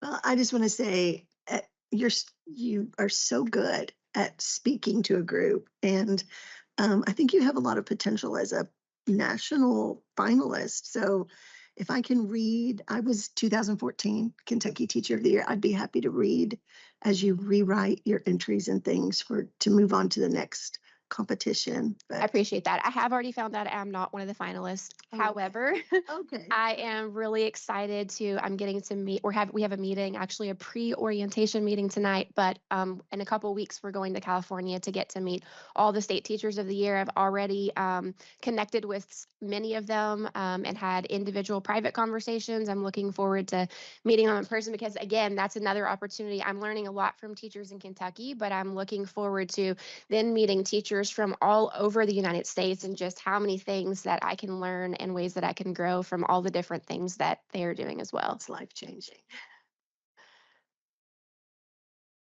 I love how you're talking about connecting and telling stories. I think that's one of the things that we have to do in our field, is to tell our story. And we have so many in the town hall at OVEC, and we've heard so many ways of how, for example, in a defensive learning, how in Shelby County, or I'm sorry, I think it was in Shelby County, it was one of our districts that was having students present their defenses of learning in their native language to people that spoke their native language within their community. Then also how special needs students were participating in defenses of learning. But to have something as a central website where people can tell those stories is so important. And that's a big part, as you point out so eloquently, of our vision, is collaborating with each other and lifting each other up as far as telling those stories of what's happening. And I'll share one quick one. I know we're supposed to do good news tomorrow, but for example, one of the students that was talked about in you're talking about the panels, and that he did a defensive learning, and in his work-based learning, he was working with a company on drones, and he's getting calls from all over the world, and he's having to step out of his high school class to answer questions, and these companies have no clue they're talking to a 17-year-old high school student. That's vibrant learning. That is relevant. And so, and to be able to share those stories, I love your idea of putting that together and have people tell those type of stories. It's wonderful. I would just add, I really loved hearing the fact that your kids were even like, why are we doing this in the English class? The interdisciplinary nature of vibrant learning has been something kind of hard for the field to get their mind around. Those of us who've been thinking and vibing on inquiry for a long time to kind of see why it makes sense that we're studying the water cycle in English. But as you capture those stories around vibrancy, anything that you can do to uncover interdisciplinary work, I think would be really helpful to the field. Also, if your student would like to interview anyone from Martin County, I graduated from Commissioner. Sean Clark High School, so. His mom and dad still live there.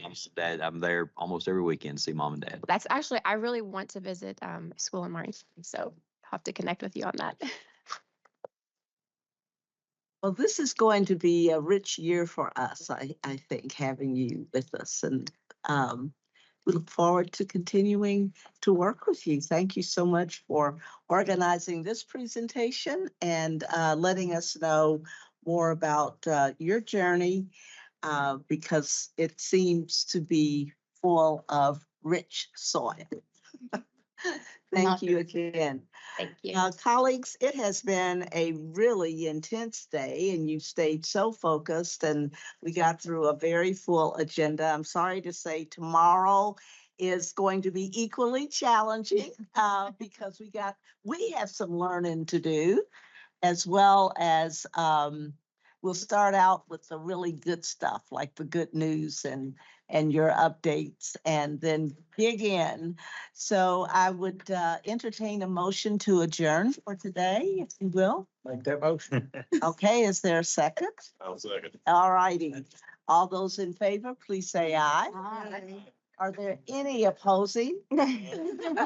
Thank you again for your attention and the results. A really productive day.